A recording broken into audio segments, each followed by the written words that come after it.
আমি রাসেল আছির সাথে। আর শুরু হয়ে গেল ভূত এফএম। আপনাদের সবাইকে স্বাগত জানাচ্ছি ভূত এফএমে আজকে। এবং যারা যেখানে আছেন, আশা করছি যে আজকে যে স্টোরিগুলো আছে আমাদের কাছে সেগুলো শুনে আনন্দ পাবেন, ভালো লাগবে এবং এনজয় করবেন অনেক বেশি। থ্যাংক ইউ রাসেল ভাই। এখন যে ঘটনাটা শেয়ার করব সেটা হচ্ছে আমার এক ফ্রেন্ডের ঘটনা। আসলে 2008 সালের পর থেকে ও আসলে পড়াশোনা তেমন কন্টিনিউ করতে পারেনি ওর বাবা মারা যাওয়ার পর। তো ফ্যামিলির সব ভার ওর উপরে চলে আসে।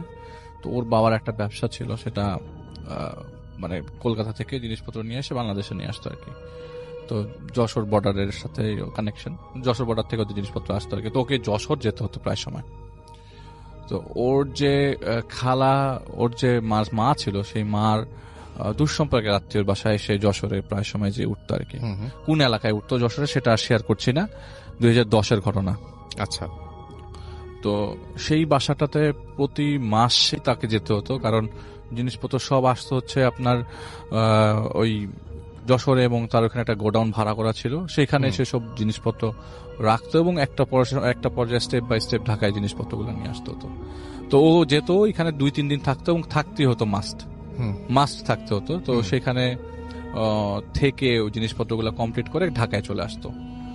ওর রুটিন এরকম ছিল যে ঢাকা থেকে যশোর যাবে, যশোরে থেকে কন্ট্যাক্ট করে সবকিছু গোডাউনে নামিয়ে step by step procedure follow করে আবার 3 দিন পর ঢাকা ব্যাক করে চলে আসা। আচ্ছা। তো ওই বাসাটাই থাকতে হতো তাকে, কারণ হোটেলে থেকে থেকে প্রতি মাসে 3 দিন দরকার কি ওর, ও যেহেতু পরিচিত বাসা আছে। তো ওই বাসায় গেলে দেখা যায় যে দুঃসম্পর্কের আত্মীয় ছিল তার আবার উনি আবার মানে ওনার ওয়াইফ ওই বাসাটা চালাতো। 2010-এ ওই মুহূর্তে উনি বেঁচে ছিলেন না। তো ওনার ওয়াইফের বয়স ছিল প্রায় 72। ওনার 2 ছেলে ছিল, একসাথে থাকতো আর কি। তো 3 তলা বাসা, 3 তলার 2টা ফ্ল্যাট। সেই 2টো ফ্ল্যাটের মধ্যে একটা ফ্ল্যাটে উনি গেলে থাকতো। একটা ফ্ল্যাট বলতে 2টা রুম আর কি। আচ্ছা। সাথে একটা ওয়াশরুম আছে, একটা রান্নাঘর আছে, আর পাশে একটা রুম ছিল, সেইটা আবার গোডাউন হিসেবে আরেকজনকে ভাড়া দেওয়া ছিল। আচ্ছা। তো ওই গোডাউন তার একদম তো পাশের রুমই আর কি, আর 4 তলার ছাদ ছিল। তো উনি গেলে 3 তলায় উঠতেন। তো সেদিন রাসেল ভাই অনেক বৃষ্টি হচ্ছে রাস্তায় যাওয়ার পথে, এবং টিকিট না পাওয়ার কারণে নন এসি বাসে যেতে হয়েছিল। তো নন এসি বাসের টাইম ছিল দুপুরবেলা। তো ও পৌঁছে হচ্ছে সন্ধ্যার দিকে, 12টার বাস ছিল, ও পৌঁছেছে ঠিক বিকাল 5:30-6টার দিকে। 6টার দিকে পৌঁছে যায়, পরে বাসে থাকা অবস্থায় বৃষ্টি নামে এবং ভালো ঝড় হতে থাকে, মানে গরমকালের তো এরকম সময়ের। তো ভালো ঝড় হয়, ঝড়ের এক পর্যায়ে যখন সে বাস থেকে নামে তখনও বৃষ্টি হচ্ছে। তো একটা শেডে যে আশ্রয় নেয়। তো ওই মুহূর্তেও আকাশে মেঘ চমকাচ্ছিল এবং অন্ধকারই ছিল, প্রায় মেঘাচ্ছন্নই ছিল। আচ্ছা। তো সে রিক্সা করে, রাসেল আপনি ঘটনাটা শোনেন নাই আমার কাছ থেকে, এটা যেহেতু শোনেন নাই আপনাকে বলি একটু শুনতে। তো কি করে রিক্সা নিয়ে চলে যায় এলাকাতে, ওই এলাকাতে বাসায় যে ওঠে। তো ইলেকট্রিসিটি ছিল না, ঝড় হয়েছে স্বাভাবিকভাবে, আর মফস্বল এলাকায় ইলেকট্রিসিটি না থাকাটাই স্বাভাবিক। তো ও বাসায় যায়, বাসায় পৌঁছানোর পর অন্ধকার, তখন মাগরিবের আজান হয়ে গেছে। বাসায় পৌঁছানোর পরে নিচে জাস্ট রিক্সা ভাড়াটা দিয়ে ঢুকবে এমন সময় দেখে ওই বাসায় গেলে নর্মালি ওকে সার্ভ করতে একটা ছোট্ট কাজের মেয়ে। সে মেয়েটার বয়স 12 কি 13 বছর হবে। তো দোতলায় উনি যে ওনার মার খালা হয় হিসাবে সম্পর্কে, তো উনিও আসলে ভুলে ভালে খালাম্মাই ডাকতো। আচ্ছা। ও মানে আমার ফ্রেন্ডটা ওই খালাম্মাই ডাকতো। আচ্ছা। তো ওই রিলেশনটা ওরকম ভাবে মেইনটেইন করে বলতো না। তো খালাম্মা বলতো, তো বলতো যে আমি দোতলায় দেখা করে যাই সব সময়, তো নক করব। তো নিচেই মেয়েটা দাঁড়ায় আছে, এবং এই জগতে আসলে ওই মুহূর্তে 2010 সালে, আজ থেকে 9 বছর আগে, কুপি নিয়ে দাঁড়ায় আছে রাসেল ভাই। খুব অদ্ভুত, কুপি নিয়ে দাঁড়ায় এই সময় যেটা দেখা যায় না। উনি ও মানে এটা ওই মুহূর্তে চিন্তা করতে করতে এক পর্যায়ে মেয়েটাকে বলে, এই কিরে কুপি কেন, চার্জ লাইট নাই? তো ওই মেয়েটা কোনো উত্তর দেয় না। আচ্ছা। তো মেয়েটা বলে যে আসেন, এতটুকুই বলে, এবং সিঁড়ি দিয়ে মেয়েটা উঠতে থাকে। তো মেয়েটার শরীরটা একদম অসাড় অবস্থা, মেয়েটা কি হাঁটতে পারে না নাকি। লাস্ট 2 বছর ধরে মেয়েটাকে দেখতেছে এই বাসায়। তখন মেয়েটা আরো ছোট ছিল, এখন 12 বছর বয়স। তো মানে মেয়েটা হাঁটতে পারছে না, উপরে উঠছে সিঁড়ি দিয়ে, মনে হয় উঠতে পারছে না। বলে কি রে, তোর শরীর খারাপ নাকি? তো কোনো উত্তর দেয় না। আচ্ছা। বলে যে খালাম্মা কোথায়, ওইটারও কোনো উত্তর নাই। বলে যে কারেন্ট কখন গেছে, এইটারও কোনো উত্তর নাই। চুপ করে। তো আরো কয়েকবার জিজ্ঞেস করলো, তোর শরীর খারাপ? একটা পর্যায়ে না পারতে এরকম একটা উত্তর আসে, না শরীর খারাপ না। না। আচ্ছা। তো সিঁড়ি দিয়ে উঠে ওই মেয়েটা ওই কুপির আলোতে, ও বলে যে কুপির আলো মোবাইল আলোর থেকে বেশি। তো মোবাইলও আলো মানে ছেড়ে রাখছে, আর কুপি নিয়ে মেয়েটা ওকে 3 তলায় উঠায় দেয় ফ্ল্যাটে। উঠাই দিয়ে ও মানে ওয়াশরুমে চলে যায়, কারণ অনেকক্ষণ ধরে বাসে ছিল, ওয়াশরুমে যাওয়া হয় নাই। তো ঢুকেই ও ওয়াশরুমে চলে যায়। ওয়াশরুম থেকে প্রায় 5-7 মিনিট পর বের হওয়ার পরে ফ্রেশ হয়ে বিছানায় শুতেই খাওয়ার টেবিলে চোখ পড়ে। খাওয়ার টেবিলে আপনার রকমারি খাওয়া সাজানো। এরকম কখনো হয় নাই যে আসার পরপরই মানে খাওয়া হয় নাই, আর খাওয়া মানে নর্মালি খাওয়া দাওয়া হয় আর কি। তো বাসায় ইলেকট্রিসিটি নেই, এত আয়োজন, টেবিল ভর্তি খাওয়া দাওয়া। তো যেহেতু ক্ষুধার্ত ছিল, মেয়েটা খাওয়াটাও রেখে গেছে মনে করে সবগুলা খাওয়া খায়, মোটামুটি খাওয়া খায়, সব খেতে পারে না, মানে বিরিয়ানি এই সেই। আর বাসায় এত এলাহি কাণ্ড, কিন্তু একটা মানুষের মুভমেন্ট দেখলাম না। ওই সময় তখন সন্ধ্যা 7টা 7:30 বাজে, ইলেকট্রিসিটি তখন নাই। তো ভাবছিল যে নিচে দোতলায় যে নক করবে, তো বলে যে না একটু রেস্ট নিয়ে কিছুক্ষণ পর, কারণ ওকে যেতে হবে ওর গোডাউনে। তো ও কি করলো যে 8টার দিকে বের হবে, একবারে একটু রেস্ট নিয়ে যাই, খাওয়া দাওয়া করে একটু রেস্ট নেয়, কারণ দুপুরের খাওয়া হয় নাই। আর জ্যামে ছিল অনেকক্ষণ, বেশ শরীর খারাপ, মানে এক্সস্টেড ছিল, প্রায় ঘন্টাখানেক ঘুমাতে ঘুমাতে 9টা বেজেছে রাত। ওর প্ল্যান ছিল 8টায় বের হবে, কিন্তু তখন বাজে রাত 9টা। তো উপরে মানে উঠে দেখে যে ওই খাওয়া দাওয়া ওই জায়গায় ভাবে পড়ে আছে। ও নিচে যায়, দোতলা নক করে, তো দোতলার থেকে কোনো সারা শব্দ নাই। আচ্ছা। তো নিচে নামতেই ওই ভাড়াটিয়া, ওই এতদিন ধরে আসতেছে, লাস্ট 2 বছর ধরে ওইখানে, মানে লোকজন দেখলেই বুঝে যায় না এটা এই বাসার মানুষ। তো ও দেখে যায় ভাড়াটিয়ারা নিচতলায় ঢুকতেছে, ও বের হয়ে যায়, আশেপাশের কাজকর্ম শেষ করে আবার রাত্রেবেলা ঠিক 10টায় ব্যাক করে। আচ্ছা। ওর প্রোডাক্ট চলে আসে ইন্ডিয়া থেকে, তো ওইগুলি দেখে টেকে চেক করে বাসায় আসে, 10টার দিকে ঢুকবে। আবারও দোতলা হয়ে যখন উপরে উঠতে যায়, তখন সে দোতলা আবার নক করে, কিন্তু দোতলাতে কোনো সারা শব্দ নাই, কোনো নকের কোনো রিপ্লাই নাই। প্রায় 2 মিনিট, 1 মিনিটের মধ্যে নক করলে মোটামুটি মানুষজন দরজা খুলে ফেলে, কিন্তু 2 মিনিট 3 মিনিট হয়ে যাচ্ছে, কোনো দরজা নক করে। তো একটা পর্যায়ে ফেড আপে উপরে উঠে যায়, মনে হয় কেউ নাই, হয়তো বা ভিতরে আসছে, হয়তো শুনতে পাচ্ছে না। তো 3 তলায় যায়, 3 তলায় রুমে ঢুকতে দেখে খাওয়া আবারও গোছানো, খাওয়া দাওয়া একদম টেবিল ভর্তি খাওয়া দাওয়া। তো চিন্তা করতে থাকে, এত ফাংশন, এত বড় ফাংশন, এত আরামের খাওয়া, এত মজার খাওয়া, তাহলে বাসায় তো চিৎকার চেঁচামেচি থাকার কথা। ওই মধ্যে ইলেকট্রিসিটি চলে এসছে, চিৎকার চেঁচামেচি থাকার কথা, কিন্তু কোনো চিৎকার মানে কোনো মানুষজনই নাই, কিন্তু এত খাওয়া দাওয়া। ও খেয়ে ফেলে রাসেল ভাই। খাওয়া দাওয়া করার পরে ওর একটা পর্যায়ে তন্দ্রা চলে আসে, খেয়ে দিয়ে শুয়ে পড়ে। তো মোবাইল ফোন তখন যাবার যুগ, মোবাইল ফোন মানে এখন যেরকম স্মার্টফোন, ওই সময় স্মার্টফোন ছিল না, যাওয়া ছিল মোবাইল ফোন, নকিয়া ছিল ওর একটা মোবাইল ফোন, নকিয়া। তো ইউজ করতে করতে রাত্রে 12টা বাজে, তন্দ্রা আসার পর ঘুমায় যায়। হঠাৎ করে, এটা কিন্তু রাসেল ভাই দীর্ঘদিন যাবৎ প্ল্যান কোনো ঘটনা না, এটা ওই দিন পৌঁছানোর পরের ঘটনা। হঠাৎ করে রাতে ঘুম ভাঙে, কে জানি ওর কাঁধ ধরে ওই ফ্ল্যাটে খালি ও একা, কাঁধ ধরে টান দেয়। টান মানে কি, কাঁধ ধরে ডাকার জন্য যেরকম ঝাঁকানি দেয়, ওর কাঁধ ধরে ধাক্কাচ্ছে। ও উঠে দেখে কেউ নাই, কিন্তু উঠার সাথে সাথে দেখে যে দরজা নক করছে কে জানে। বলি এত রাত্রে, ঘড়ির মোবাইল ফোন দেখে ঘড়ির কাটায়, তখন রাত বাজে 1:30। ওয়াশরুমে একটু মুখটা ধুয়ে দরজাটা খুলতে যাবে না, দরজাটা আগে খুলুক, দেখে কে আসছে। দরজাটা খুলে দেখে সেই মেয়েটা কুপি নিয়ে দাঁড়ানো, যাকে দেখেছিল সন্ধ্যার সময়, কুপি নিয়ে সন্ধ্যার সময় যাকে দেখেছিল, বিকালে না সন্ধ্যায়, এবং কুপি নিয়ে দাঁড়ানো। তো এরকম ভাবে বলছে যে খালাম্মা আপনার সাথে দেখা করতে চায়, আপনি আসেন। বলে যে রাত তো এখন অনেক হয়েছে, তোমার খালাম্মারে বলে সকালে দেখা করো। বলে না, নায়ের যে বলে যে না যে বললো, মনে পুরো বিল্ডিংটা কেঁপে উঠছে, এত জোরে না, না আপনি এখন আমার সাথে আসবেন। আচ্ছা। তো একটু রীতিমতো বিরক্ত হয়ে যায়, এত রাত্রেবেলা দেখা করতে চাইছে। তো ও কি করে, দরজা লাগে, নিচে নামবে প্ল্যানিং করতেছে, দেখে মেয়েটা উঠে ছাদের দিকে। এই কই যাও তুমি, নিচে, এই তুই কই যাস, নিচে যা, নিচে নাম। বলে খালাম্মা উপরে আসেন। ও ছাদে যায় ওই মেয়েটার সাথে, ছাদে যাওয়ার পরে ছাদের মাঝখান পর্যন্ত চলে যায়, তখন বলে যে ওই যে খালাম্মা দাঁড়ায় আছে, খালাম্মার সাথে দেখা করে। ও যাবে এমন সময় পিছনে তাকায় দেখে মেয়েটাও নিচে চলে গেছে, মেয়েটা নাই ওই জায়গাটাই, আর নাই। ওই সামনে যায়, সামনে যাওয়ার পরে আসলেই সেই মহিলা, সেই ভদ্র মহিলা ওই জায়গায় দাঁড়ানো, এবং জিজ্ঞেস করলো, কি রে বাবা কেমন আছো তুমি, তোমার বাবা কেমন আছে? ফার্স্টেই গলদ, তোমার বাবা মারা গেছে আরো 2 বছর 3-4 বছর আগে, বাবা কেমন আছে, তোমার বাসার সবাই ভালো, তোমার মা ভালো? তো ও একটা পর্যায়ে স্টান্ড হয়ে যায়, কাহিনী কি, তোমার বাবা কেমন আছে? তোমার তো খালু বাসায় নাই, এই জন্য তোমাকে উপরে আসতে বললাম, আমি অনেকক্ষণ ধরে তার অপেক্ষা করতেছি। খালু বাসায় নাই মানে কি, মানে এটা কিরকম না, হ্যাঁ ওনার হাজবেন্ড তো মারা গেছে। তো ও খুব ভরকে যায়, তো ও একটা পর্যায়ে মাথার ঘাম টাম ছুটতে থাকে, তো বলে যে আমি কনভারসেশনটা শেষ করার জন্য তাড়াতাড়ি উতলা হয়ে যাই, আমি নিচে নেমে যাব।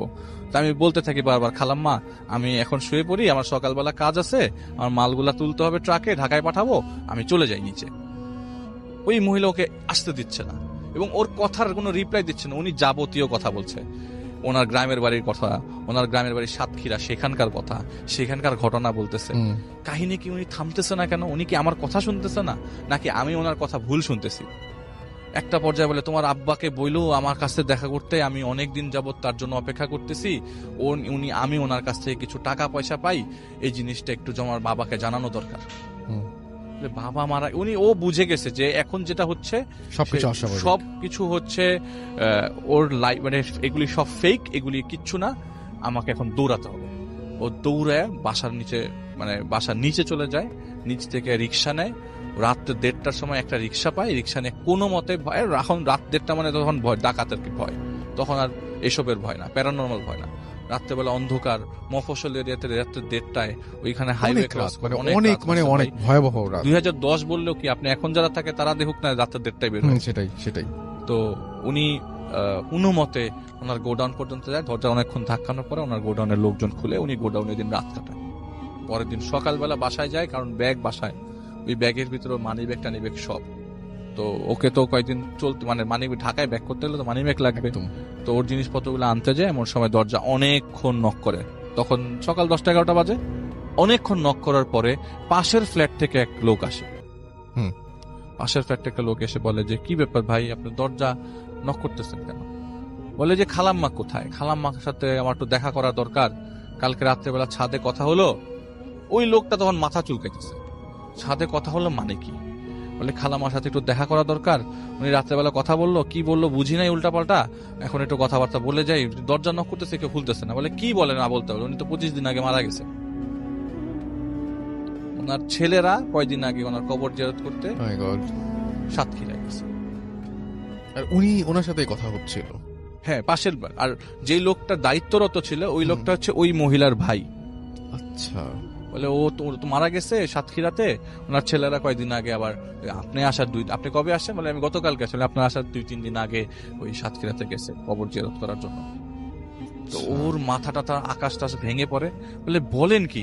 আচ্ছা, এই কাহিনী হয়েছে, তো উনি ওই দিন ব্যাগ ট্যাগ নিয়ে, ওকে তার 2 দিন থাকতে হবে যশোরে। রাসেল ভাই ও কি করে একটা হোটেলে ওঠে, খুব আহামরি না, খুব নর্মাল হোটেল, আমি বলে ফেললে সবাই হোটেলটার নাম চিনে যাবে, থাক তাহলে বলার দরকার নেই, আমরা শুনি না বলি। হ্যাঁ, তো হোটেলে ওঠে, হোটেলে একটা নর্মাল রুম নেয় 3 তলায়। হ্যাঁ, 3 তলার রেডি সবকিছু, 3 তলা রুম পায়, 302 নম্বর রুমের ভিতরে ঢোকে, রেস্ট নেয়, কাজকর্ম করে, রাত্রে 10টায় ঢোকে, এবং সারাদিনের ধকল আর ওই গতকালকের ধকলটা ওকে খুব বেশি পড়াতে থাকে। ও মাথা খারাপ হয়ে যায়, করবো কি, এটা কেমনে সম্ভব? আমি রাতের বেলা তার সাথে কথা বললাম, জলজ্যান্ত মানুষটা আমার সামনে দাঁড়ায় কথা বলতেছে, অথচ এই মহিলাটা মারা গেছে 20-25 দিন আগে। আর এটা আপনার সাথে নতুন কোনো ঘটনা ঘটলে, আগে কয়েকবার আমি শাহান ভাইয়ের ঘটনা একটু আগে শেয়ার করলাম, তার এই অভ্যস্ত, কিন্তু ও তো ওর অভ্যস্ত না। ওর মাথা, ও সারাক্ষণ চিন্তা করতে করতে এক সময় ঘুমায় যায়, ঘুম ভাঙে, ইলেকট্রিসিটি নেই, সিগারেট ধরাবে, বারান্দায় যাবে, নর্মাল কোনো হোটেলের মতো এসিওয়ালা হোটেল না, নর্মাল হোটেল, ও বারান্দায় যাবে, এখন আবার এসি করে ফেলছে হোটেলে। তো বারান্দায় যাবে, বারান্দায় যাওয়ার সময় বিছানা থেকে পা ফালালো, পা ফালাতে দেখলো যে পায়ের মধ্যে কি জানি লাগছে, পাটা ভিজা। তো ও ওই ঘুমানোর সময় দেখে যে বিদ্যুৎ চমকাচ্ছিল, তো বৃষ্টি হয়েছে, তো জানালা দিয়ে পানি চুয়ে চুয়ে পড়ছে, পায়ের মধ্যে পা ভিজা। তো পানি আর অন্য কিছুর মধ্যে তফাৎ আছে, এটা কেমন পিছলা, এটা কেমন পিছলা। ও মোবাইলের লাইট জ্বালে, এখন ওই রুম তোর জানা নাই কোন জায়গায় সুইচ, ওকে মোবাইলের লাইট জ্বালাই সুইচ খুঁজতে হচ্ছে, কারণ রেগুলার যে রুমের মধ্যে প্রতিদিন লাইট বন্ধ করে সে জানে পজিশনটা। তো হোটেল রুম এটা তো প্রথম গেছে, তো মা নামাতেই ও যখন মোবাইল ফোনের আলো ওই জায়গায় ফেলে, মোবাইল ফোনের আলো, স্ক্রিনের আলো ফেলতেই দেখে যে মানুষ টানুষ পড়া ফ্লোরের মধ্যে, মানুষ টানুষ পড়া, বোঝা যাচ্ছে না কি এটা। তো ভালো করে আলোটা ফেলে দেখে যে সেই মেয়েটা যে কুপি নিয়েছিল,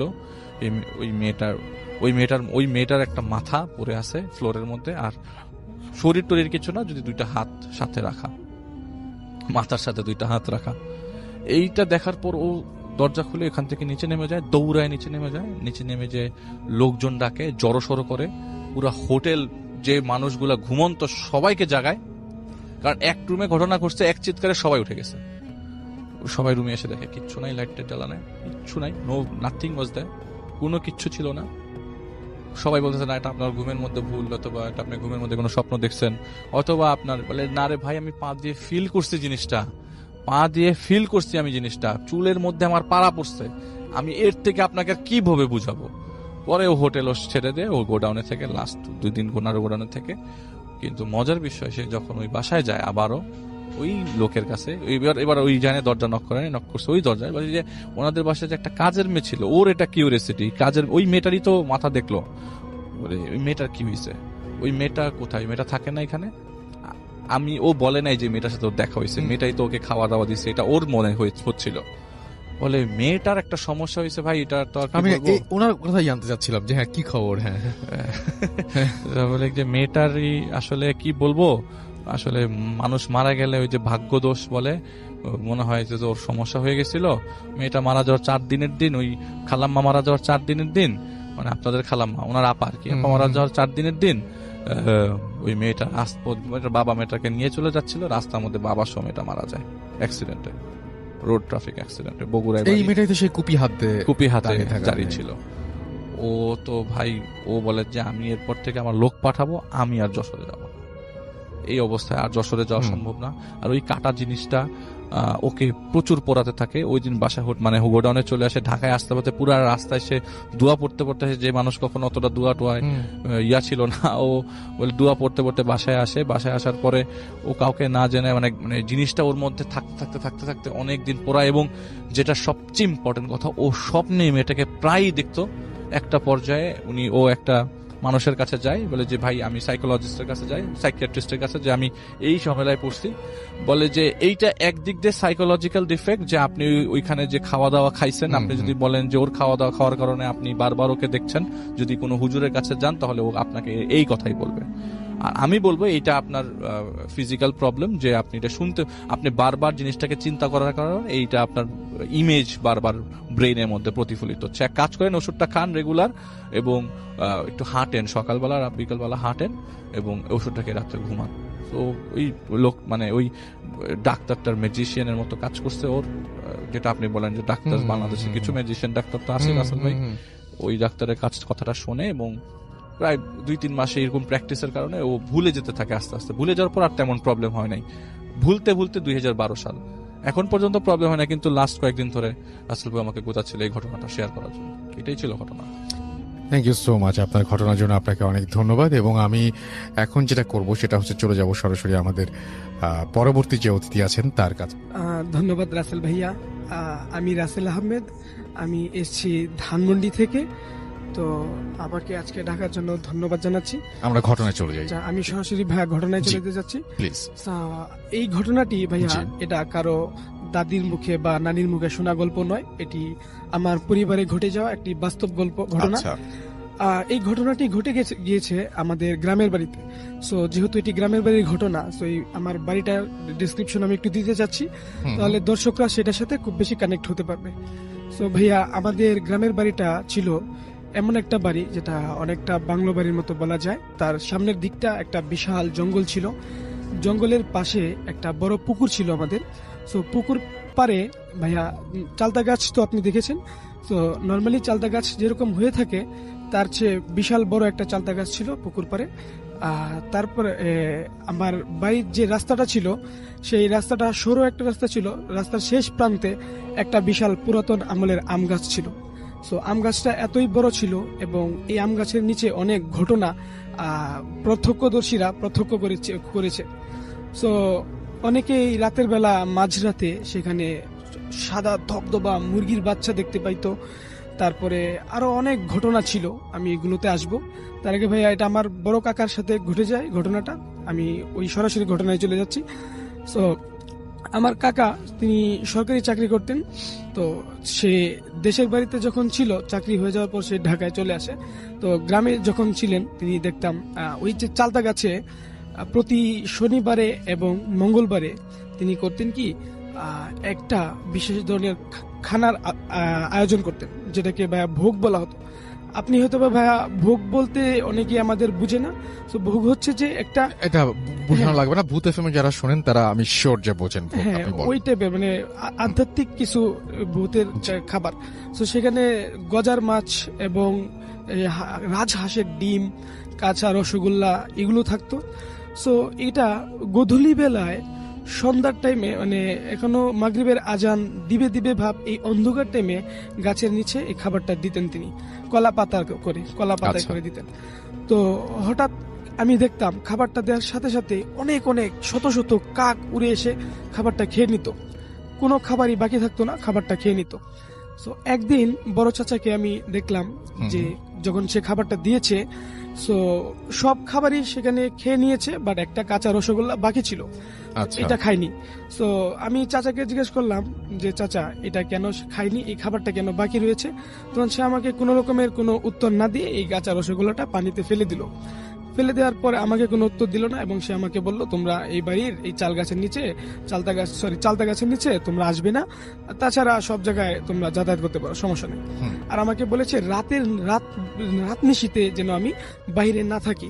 কিন্তু আমার চাচার একটা অভ্যাস ছিল, সে মধ্যরাতে বিভিন্ন এই যে ইংরেজ আমলে বানানো ব্রিজগুলো, এই টাইপের ব্রিজ, বড় বড় গাছের নিচে বসে বসে বাঁশি বাজাইতো, মাঝরাতে সে ঘরে ফিরতো। সো এরকম হইতো। তো একদিন রাসেল ভাইয়া, আমার এক বন্ধু সে অসুস্থ ছিল, সে কাব্য, তারপর তার ভাইয়া ছিল শিশির, সে আমাকে ফোন দিয়ে বলেছে রক্ত লাগবে। তো আমি তাকে রক্ত দিতে গেলাম, আমি হচ্ছে বি পজিটিভ, সাথে আমার ভাই রনিকে নিয়ে গেলাম। সো ভাইয়া তারপরে রক্ত দিয়ে যখন আমি বাড়িতে ফিরবো, তখন খুব মাঝরাত হয়ে গিয়েছে ভাইয়া, এটা প্রায় আপনার 2টা বেজে, প্রায় ঘড়িতে 2টার পরে হয়ে গেছে, 10-15 হবে। সো আমি আম গাছের এই যে রাস্তাটা দিয়ে ফিরবো, তখন আমি এই রনিকে পাঠিয়ে দিয়ে আমি যখন একা একা ফিরতেছি, তখন আমি দেখলাম আম গাছটা দিয়ে যখন আমি ক্রস করব, তখন আমি এখানে দেখলাম একটা সাদা ধবধবা কাপড় পরে এক বৃদ্ধ মহিলা আম গাছের নিচে, তিনি গুনগুন গুনগুন গুনগুন করে কান্নার আওয়াজ করছেন। তো আমি যখন মাঝরাতে এটা দেখলাম, আমার মনে হইলো যে আমি হ্যালোসেশনে ভুগতেছি, মনের ভিতরে একটু ভয় ভয় ছিল, এই জন্য বোধহয় আমি এমনটা প্রত্যক্ষ করতেছি। কিন্তু ভাইয়া আমি অ্যাকচুয়ালি এমনটা দেখার জন্য বা বলার জন্য কখনোই প্রস্তুত ছিলাম না। আমি ঘটনাটা ভালো করে বোঝার জন্য আমি আম গাছটার কাছে গেলাম, গিয়ে দেখি ওই সাদা ধবধবা শাড়ি পরা মহিলাটার হাতে, বৃদ্ধ মহিলার হাতে এক হাতে কিছু ছোট ছোট মুরগির বাচ্চা, আর এক হাতে একটা ছোট বাচ্চা। সে করতেছিল কি, ছোট বাচ্চার আঙ্গুলগুলো এমন ভাবে কামড়াচ্ছিল, আঙ্গুলগুলো থেকে লাল টকটক করে রক্ত পড়তেছিল। তারপরে আমি এই ঘটনাটা দেখার পরে আর এই আম গাছ দিয়ে বাড়িতে যাব সেটা কখনোই পারিনি। আমি পিছন দিকে দৌড় দিলাম, দৌড় দিয়ে আমার এক বন্ধুর বাড়িতে গিয়ে উঠলাম। সেই বাড়ির সামনে গিয়ে যখন আমি পড়ে গিয়েছি, শব্দ শুনে তার আম্মু আমাকে রুমে নিয়ে গেল, এবং আমি সেখানে, তারপরে কি হয়েছিল আমি আর বলতে পারি না। তো সকালবেলায় আমি তাকে ঘটনাটা বলার পরে তিনি আমার বড় কাকার কাছে সেটা গিয়ে বললাম। বড় কাকা তখন আমাকে ওই দিনের ঘটনাটা বললো, যে ওই দিন যে রসগোল্লাটা কাকে খায়নি, ওইটা কেন খায়নি, কারণ ওটা কেউ একজন স্পর্শ করেছিল, খেয়ে নিয়েছিল, এই জন্য সেটা খায়নি। তো ওই দিন রাতের বেলা আমার কাকা যখন, আরেকদিন রাতের বেলা আমার কাকা মাঝরাতে যখন বাড়িতে ফিরতেছিল, সে একটা ডিশের মধ্যে কিছু ইলিশ মাছ আর কিছু, আরেকটা ঘটনা মনে হয়, না ওই ঘটনাটাই নিয়ে সে বাড়িতে ফিরতেছিল। তখন ওইখানে সে অনুভব করলো কেউ যেন তাকে আম গাছের নিচে পিছন থেকে ডাকতেছে। তো সে এটাকে কান্না দিয়ে, তার নিজের খুব ভারবার লাগতেছে শরীরটা, সে চলে আসলো, সাহস দেখে চলে আসলো। এসেই আমার চাচি দরজা খুলে রেখে ঘুমায়, কারণ সে রাত বিরাতে ঘরে ফিরে, এই জন্য। তো সে হঠাৎ করে ধপাস করে রুমের সামনে এসে দরজার ভিতরে রুমে পড়ে গেল। পরে গিয়ে সে যেভাবে পড়লো, যে জায়গাগুলোতে সে আঘাত পেয়েছিল সেই জায়গাগুলো অ্যাবনর্মাল হয়ে গিয়েছিল, সে কথা বলতে পারতো না, বোবা হয়ে গিয়েছিল। তারপর এটা নিয়ে আমরা তাকে অনেক চিকিৎসা দেই, অনেক ট্রিটমেন্ট দেই, এই ভালো না হয় কবিরাজি চিকিৎসাতে যাই, তারপরেও সে যখন ভালো না হয়, তারপরে এইভাবে সে অনেক দিন অ্যাবনর্মাল প্যারালাইসিস ভাবে সে বেঁচে ছিল।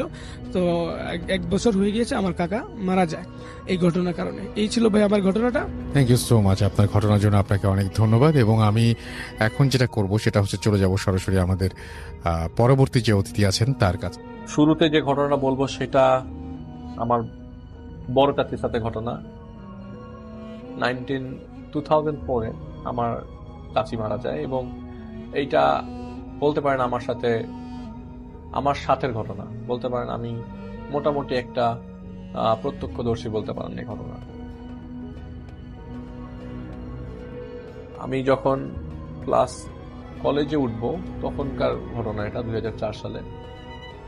সেদিন ছিল রবিবার এবং শীত গরমের মাঝামাঝি, জানুয়ারি 20 তারিখ। তো সেদিন আমার চাচির, আসলে শুরু থেকে বলতে গেলে আমার চাচি একটু মোটা ছিল এবং অসুস্থ ছিলেন। তো তার একটা অ্যাক্সিডেন্ট ঘটে রাইফেল স্কোয়ারের সামনে। সেইখানে তিনি রিক্সা থেকে পড়ে যান তার ছেলেকে স্কুল থেকে নিয়ে আসবার পথে। তো রিক্সা থেকে পড়ে যাবার পর তার হাতে একটা ব্যথা পায় তিনি। তো ডাক্তাররা তখন দেখেন যে তার হাতের হাড়টা ভেঙে যায়, উপরের হাড়টা ভেঙে যায়। এরপর থেকে ডক্টররা তার বাইরে দিয়ে একটা এক্সটার্নাল ফিক্সেশন লাগিয়ে দেয়, লোহার মতো হাড়কে জোড়া দিয়ে অপারেশন করে এক্সটার্নাল ফিক্সেশন লাগিয়ে দেয়, যাতে ওই হাড়টা জোড়া লেগে যায়। তো কালের পরিক্রমায়, তার অবহেলায় তিনি আর পরবর্তী সময়ে ওই ডাক্তারের ফলো আপে না থাকার কারণে ওই জায়গাটায় আস্তে আস্তে ইনফেকশন হয়ে যায়। ইনফেকশনটার দরুন এক পর্যায়ে তার সবার আগে হেপাটাইটিস বি ধরা পড়ে, জন্ডিস ধরা পড়ে। ওইটার থেকে প্রথমে ওভারকাম করলেও অ্যাক্সিডেন্টটা ঘটে 2001-এ, কিন্তু পরবর্তী 2004-এর মধ্যে তার 3বার জন্ডিস ধরা পড়ে। জন্ডিস বিলিরুবিন এত ডেঞ্জারাস অবস্থায় ছিল যে পরবর্তী সময়ে তিনি 2004 সালের জানুয়ারি 20 তারিখে মারা যান। তিনি যখন মারা যান তখন তার টেম্পারেচার ছিল, বডি টেম্পারেচার ছিল 106-এর উপরে, অলমোস্ট 107-8-এর মতো। ভোর 6টা বাজে, তখন আমরা সবাই হাসপাতালে, আমাদেরকে ডেকেছিল ডাক্তাররা যে আমরা যেন হাসপাতালে যাই। সেখানে অলমোস্ট তার টেম্পারেচার এত বেশি যে সবাই ওখানে একটা বড় স্ট্রেচারের মতো একটা জায়গায় বরফ দিয়ে রেখেছিল।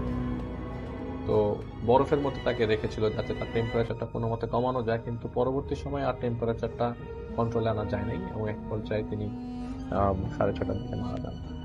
তো তার লাশ আমরা বাসায় নিয়ে আসি এবং তার অত্যন্ত ওজন থাকার কারণে আমরা মোটামুটি চিন্তিত হয়ে পড়ি যে এই ওনার অবস্থা আর ওই সময় এত গরম পড়ে যায় যে বডি পুরো একটা হলুদ হয়ে যায়। আর উনি অলমোস্ট জন্ডিস অবস্থায় ছিল, তো এমনি বডি হলুদ ছিল, আরো হলুদ হয়ে যায়। তো ওনার দাফন কাজ শেষ হয় সন্ধ্যা 6টার দিকে। তো আমরা কবরস্থানে যাই। কবরস্থানে যাওয়ার পর আমরা দাফন কাজ সম্পন্ন করি। দাফন করার পরে মোটামুটি মাগরিবের আজান দিয়ে ফেলে এবং মাগরিবের আজান দেওয়ার পর আমরা সবাই মাগরিবের নামাজ পড়ার জন্য প্রস্তুতি নিতে থাকি। কিন্তু সবাই আমার চাচি আমার এলাকার মানুষ ছিল এবং এলাকার লোকজন সবাই তার পরিচিত ছিল। পরিচিত থাকার কারণে অনেক মানুষই তার জানাজাতে শরীক হয়, কবরস্থানে যায়। 2 ট্রাক মানুষ যায় কবরস্থান পর্যন্ত। লাশ কবর দিয়ে আসার পরে আমি বলছি সবাইকে যে আপনারা সবাই আসেন, নামাজের সময় হয়ে গেছে, চলে আসেন। আমার বাবাকে বলছি, আমার চাচাদেরকে বলছি, কিন্তু কেউ আসছে না, সবাই কবরে বসে দাঁড়িয়ে আছে। কেমন যেন একটা সবার মধ্যে একটা মায়াময় অবস্থা, যে কেউ আসতে চাচ্ছে না, টেনে নিয়ে আসতে পারছি না কবরস্থান থেকে। এক পর্যায়ে যখন আমি নিয়ে আসতে সক্ষম হই, বলতে গেলে তখন আজানের নামাজ দাঁড়িয়ে যাবেন, তারা তখন আসেন এবং নামাজে দাঁড়ান। নামাজ শেষ করার পর আমরা বাসায় আসি। তো যেহেতু আমি বলছিলাম শীত প্রায় শেষের দিকে, গরম শুরু হবে, আমরা তখন জ্যাকেট ট্যাকেট পরছি না। তো ওই দিন রাতের বেলা আমাদের বাসাতে ঠান্ডা বাতাস, পুরো বাসাটা। আমি যখন দাফন শেষ করে আসি, যখন বাসায় ঢুকি, তখন থেকেই ঠান্ডা বাতাস। আর আমাদের বাসাটা একটু গলির ভেতরে, তো তখন আর গলির ভেতর থেকে বের হওয়ার মতো অবস্থা ছিল না আমাদের। তো ঠান্ডা বাতাস, প্রচন্ড ঠান্ডা বাতাস। বাতাস এমন হতো যে জানালাগুলো বাড়ি খাচ্ছে, মনে হচ্ছে পাশের বাড়ির জানালাগুলো বাড়ি খাচ্ছে, যেরকমটা আপনারা তুফান হলে দেখতে পারেন। তখন কালবৈশাখীর কোনো চান্সেস নাই, আকাশ একদম পরিষ্কার, কিন্তু প্রচন্ড ঠান্ডা বাতাস। তো আমরা এটাকে খুব নর্মালি নিয়ে রাখি, যেহেতু একটা মরা বাসার ঘটনা বলছি। তো ওই অবস্থায় সবার অবস্থা এরকম থাকে যে না, আসলে একটু ভীত সদস্য অবস্থায়, সবাই একটু ভয়ে আছে, সবাই দোয়া তসবি পড়ছে। তো আমাদের বাসাটা যেহেতু 5তলা, নিচতলা থাকতো বড় চাচিরা। তো নিচতলায় আপনার এরকম যে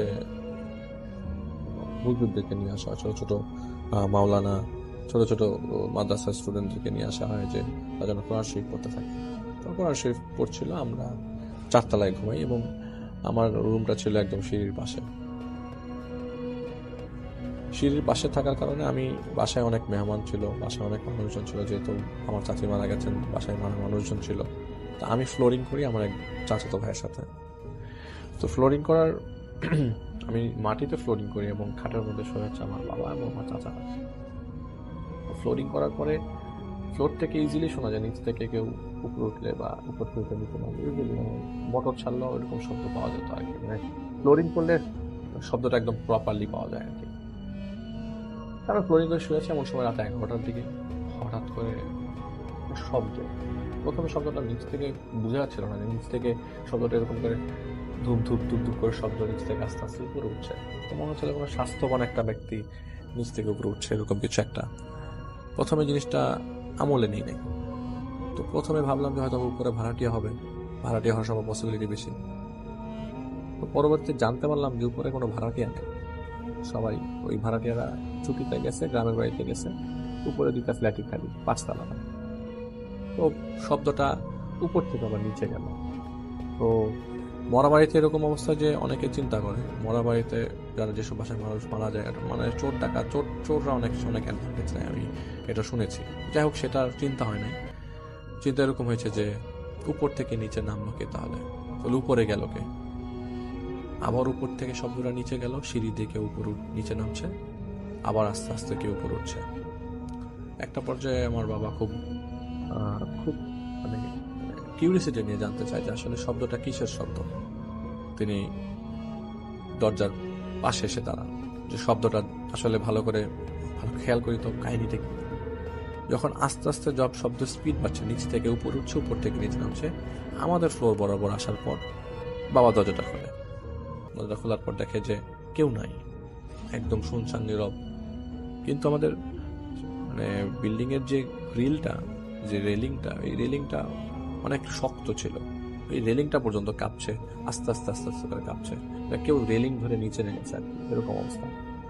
আমরা প্রথমে আমার বাবা বলে যে আচ্ছা ঠিক আছে, ছাদটাতে দেখে আসে ছাদের কি অবস্থা, ছাদে কেউ যেতে পারে, হঠাৎ করে ছাদে গেছে, 20 তলার ভাড়াটি অথবা ছাদে যেতে পারে।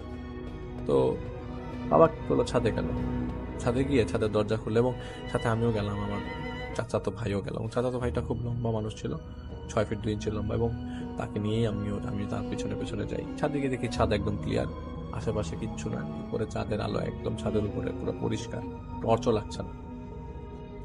দরজাটা লাগানোর পরে আমরা নিচে নামি। আমাদের বাসার মধ্যে ঢুকতেই আবারও শব্দটা আমরা প্রপারলি শুনি, নিচ থেকে উপরে, উপর থেকে নিচে ভারী কোনো বস্তু, ভারী কোনো মানুষ বা ভারী কেউ উপরে উঠতে বা নিচে নামলে যেরকম শব্দটা হয় ঠিক সেরকম শব্দ। আমরা এবার দরজাটা খুলে দেখলাম যে সেই গ্রিলটা এখনো নড়ছে। আমরা নিচে নামলাম, নিচে নামার পর হুজুরকে জিজ্ঞেস করলাম যে কি কাহিনী, এরকম শব্দ হইতেছে, আপনারা কি দেখলেন নাকি? কলাপসিবল গেট তো লাগানো, নিচে থেকে কেউ উপরে যায় না, উপর থেকে নিচে নামে না, ঘটনা নাকি? হুজুর বলল যে আপনারা সবাই বাসায় যে শুয়ে পড়েন, অনেক রাত হয়ে গেছে, দোয়া দুরুদ পড়েন, একটা মানুষ মারা গেছে, তার জন্য দোয়া করেন, আল্লাহ যেন তাকে জান্নাতবাসী করে এবং তার কবরের আযাব যেন মাফ হয়ে যায়। আপনারা উপরে যে দোয়া কালাম পড়েন, যত বেশি দোয়া পড়বেন তত বেশি দোয়া তার কাছে যাবে। বলবেন যে যাই হোক আমাদেরকে দোয়া পড়তে বলে দেয় এবং উপরে চলে যেতে বলে। তা আমরা উপরে চলে আসি। উপরে চলে আসার পর একটা সময় তখন এই শব্দ তখন কন্টিনিউয়াসলি চলছে, নিচ থেকে উপর, উপর থেকে নিচে, নিচ থেকে উপর, উপর থেকে নিচে, ধুম ধুম ধুম ধুম শব্দ, উপর থেকে নিচে, নিচ থেকে উপরে, এটা আস্তে আস্তে বাড়তে থাকে, প্রচন্ড শব্দ হতে থাকে, বিকট শব্দ, মানে বাড়ি ভেঙে যাবে এরকম অবস্থা, চৌচির অবস্থা, এমন অবস্থা যে মনে হচ্ছে যে আমাদের মানে সিঁড়িগুলা ভেঙে যাওয়ার মতো অবস্থা। এবং এই শব্দটা মোটামুটি বাসার সবাই পাচ্ছে। একটা পর্যায়ে আমার পাশের রুমে মহিলারা সবাই বসে, মহিলারা সবাই, আমার মা ছিল, আমার ছোট ভাই ছিল, ভাইটা তখন ছোট, জানালা দিয়ে দিন, ছোট ভাইটা দেখে যে একটা লোহার মতো বস্তু জানালা আস্তে একটা অবয়ব জানালার পাশ দিয়ে চলে গেল, অনেকটা বড় চাচির মতো জোরে চিৎকার করে উঠে যে এই আম্মু, চাচি। আমরা খুব অবাক হয়ে যাই, দৌড়াই যাই রুমের মধ্যে। তোমার মা বারবার মানে শরীরে হাত মানে বাড়িতে বলে না তুমি ঘুমাও, কিচ্ছু না, কিচ্ছু দেখো নি, তুমি ঘুমাও। এই শব্দগুলা তখন ফজরের রাত পর্যন্ত চলতে থাকে। এবং মজার বিষয়, আপনাদের সবাই ফজরের আজান যখন দিয়ে ফেলে, আজান দেওয়ার পরে আমরা এক ফোঁটাও শব্দ শুনি না। এখন যেটা করব সেটা হচ্ছে সরাসরি চলে যাব আরো একটি ঘটনায়, এবং এই মুহূর্তে আমার সঙ্গে আছেন আপনাদের অত্যন্ত পছন্দের একজন মানুষ, যিনি হচ্ছেন আফনান ভাই। তাকে আমি বলেছিলাম এবং তিনি একটা ঘটনা পাঠিয়েও দিয়েছেন। তার সেই ঘটনাটি আমি এখন আপনাদের জন্য প্লে করছি। আশা করছি আপনাদের সবার ভালো লাগবে। চলুন শুনে আসি আফনান ভাইয়ের ঘটনাটি। এটি একটি কবরস্থান রিলেটেড ঘটনা। ঘটনাটির সময় 1980 থেকে 90 সালের মধ্যে, কিন্তু এক্সাক্ট আসলে কত সাল এটা কেউ বলতে পারেনি, বা আলামিনও আমাকে এটা তথ্যটি জানাতে পারেনি, কিন্তু সময়টি 1980 থেকে 90 এর মধ্যে, এটা নিশ্চিত। ওই গ্রামের দুজন প্রভাবশালী ব্যক্তি ছিলেন। তারা অত্যন্ত ধনী মানুষ ছিলেন এবং অনেক ভালো মানুষ ছিলেন। গ্রামের অনেক কল্যাণমূলক কাজ, জনকল্যাণমূলক কাজ তারা করতেন। মসজিদ, মাদ্রাসা, স্কুল, কলেজ, অনেক কিছুতে তাদের অবদান ছিল। ব্যবসায়িক কারণে তারা অধিকাংশ সময় দেশে থাকতেন না। একসময় তারা সিদ্ধান্ত নেন যে গ্রামে যে কবরস্থানটি রয়েছে, শালনগর ইউনিয়নের কেন্দ্রীয় যে কবরস্থানটি, সেটি বেশ দূর হয়ে যায়। অনেক সময় মানুষ মারা গেলে এত দূরে গিয়ে মানে তাদেরকে দাফন করতে অনেক কষ্ট, তো কাছাকাছি যদি কবরস্থান করা যায় তাহলে সেটা খুবই ভালো হয়। তো ওনাদের বাড়ির কাছেই ওনাদেরই তৈরি করা একটি মসজিদ ছিল। এই মসজিদের পাশে একটি জায়গা, এটা ওনাদেরই ছিল। সেই জায়গাটা অবশ্য কোনো কাজে ব্যবহৃত হতো না। সেখানে অনেক ঝোপঝাড়, বাঁশ গাছ ছিল, কদম গাছ ছিল, এরকম অবস্থা ছিল আর কি। তো এই জায়গাটি ওনারা কবরস্থানের জন্য দান করতে চান এবং সেই অনুযায়ী পরিকল্পনাও চূড়ান্ত হয়। সিদ্ধান্ত যখন চূড়ান্ত হয় তখন এই দুই ভাইয়ের যিনি আম্মা ছিলেন, তিনি স্বপ্নে দেখেন, স্বপ্নে কেউ একজন এসে তাকে বলছে যে এখানে কবরস্থান করিস না, ভালো হবে না। উনি যখন সকালবেলা ঘুম থেকে উঠে বিষয়টি সবাইকে বলেন এবং তার দুই সন্তানকেও খবরটি পৌঁছান, তখন তারা বলে স্বপ্ন তো স্বপ্নই, এগুলো নিয়ে চিন্তা করার কোনো প্রয়োজন নেই। যে পরিকল্পনা নিয়েছি সেটা করব এবং এটা তো একটা ভালো কাজ, সওয়াবের কাজ, সুতরাং এখান থেকে পিছু হটার কোনো সুযোগ নেই। পরিকল্পনা অনুযায়ী কাজ শুরু হয়ে যায়।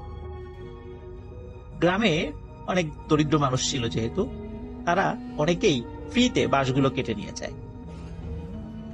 আর যে বড় বড় মোটা মোটা কদম গাছ হয়েছিল, এই গাছগুলি গ্রামেরই একজন মানুষ, তার নাম হচ্ছে রুহুল আমিন, উনি একজন কাঠ ব্যবসায়ী ছিলেন। তিনি এটি খুবই নামমাত্র মূল্যে কিনে নেন। উনিও গরিব মানুষ ছিলেন, তো চিন্তা করলেন এই গাছগুলো কাটার জন্য তো অনেকগুলো শ্রমিক লাগালে তার খুব বেশি প্রফিট হবে না। তো এই জন্য চিন্তা করলেন যে যতগুলো শ্রমিক না হলেই না, ঠিক ততগুলোই নেবেন এবং উনি অধিকাংশ কাজগুলো করবেন, এরকমই পরিকল্পনা করলেন। যে রাত্রে উনি স্বপ্ন দেখেন, এই স্বপ্নটি ছিল এমন, কারণ এই রাত্রের পরের দিনই উনি গাছ কাটতে যাবেন, সবকিছু ঠিক ছিল।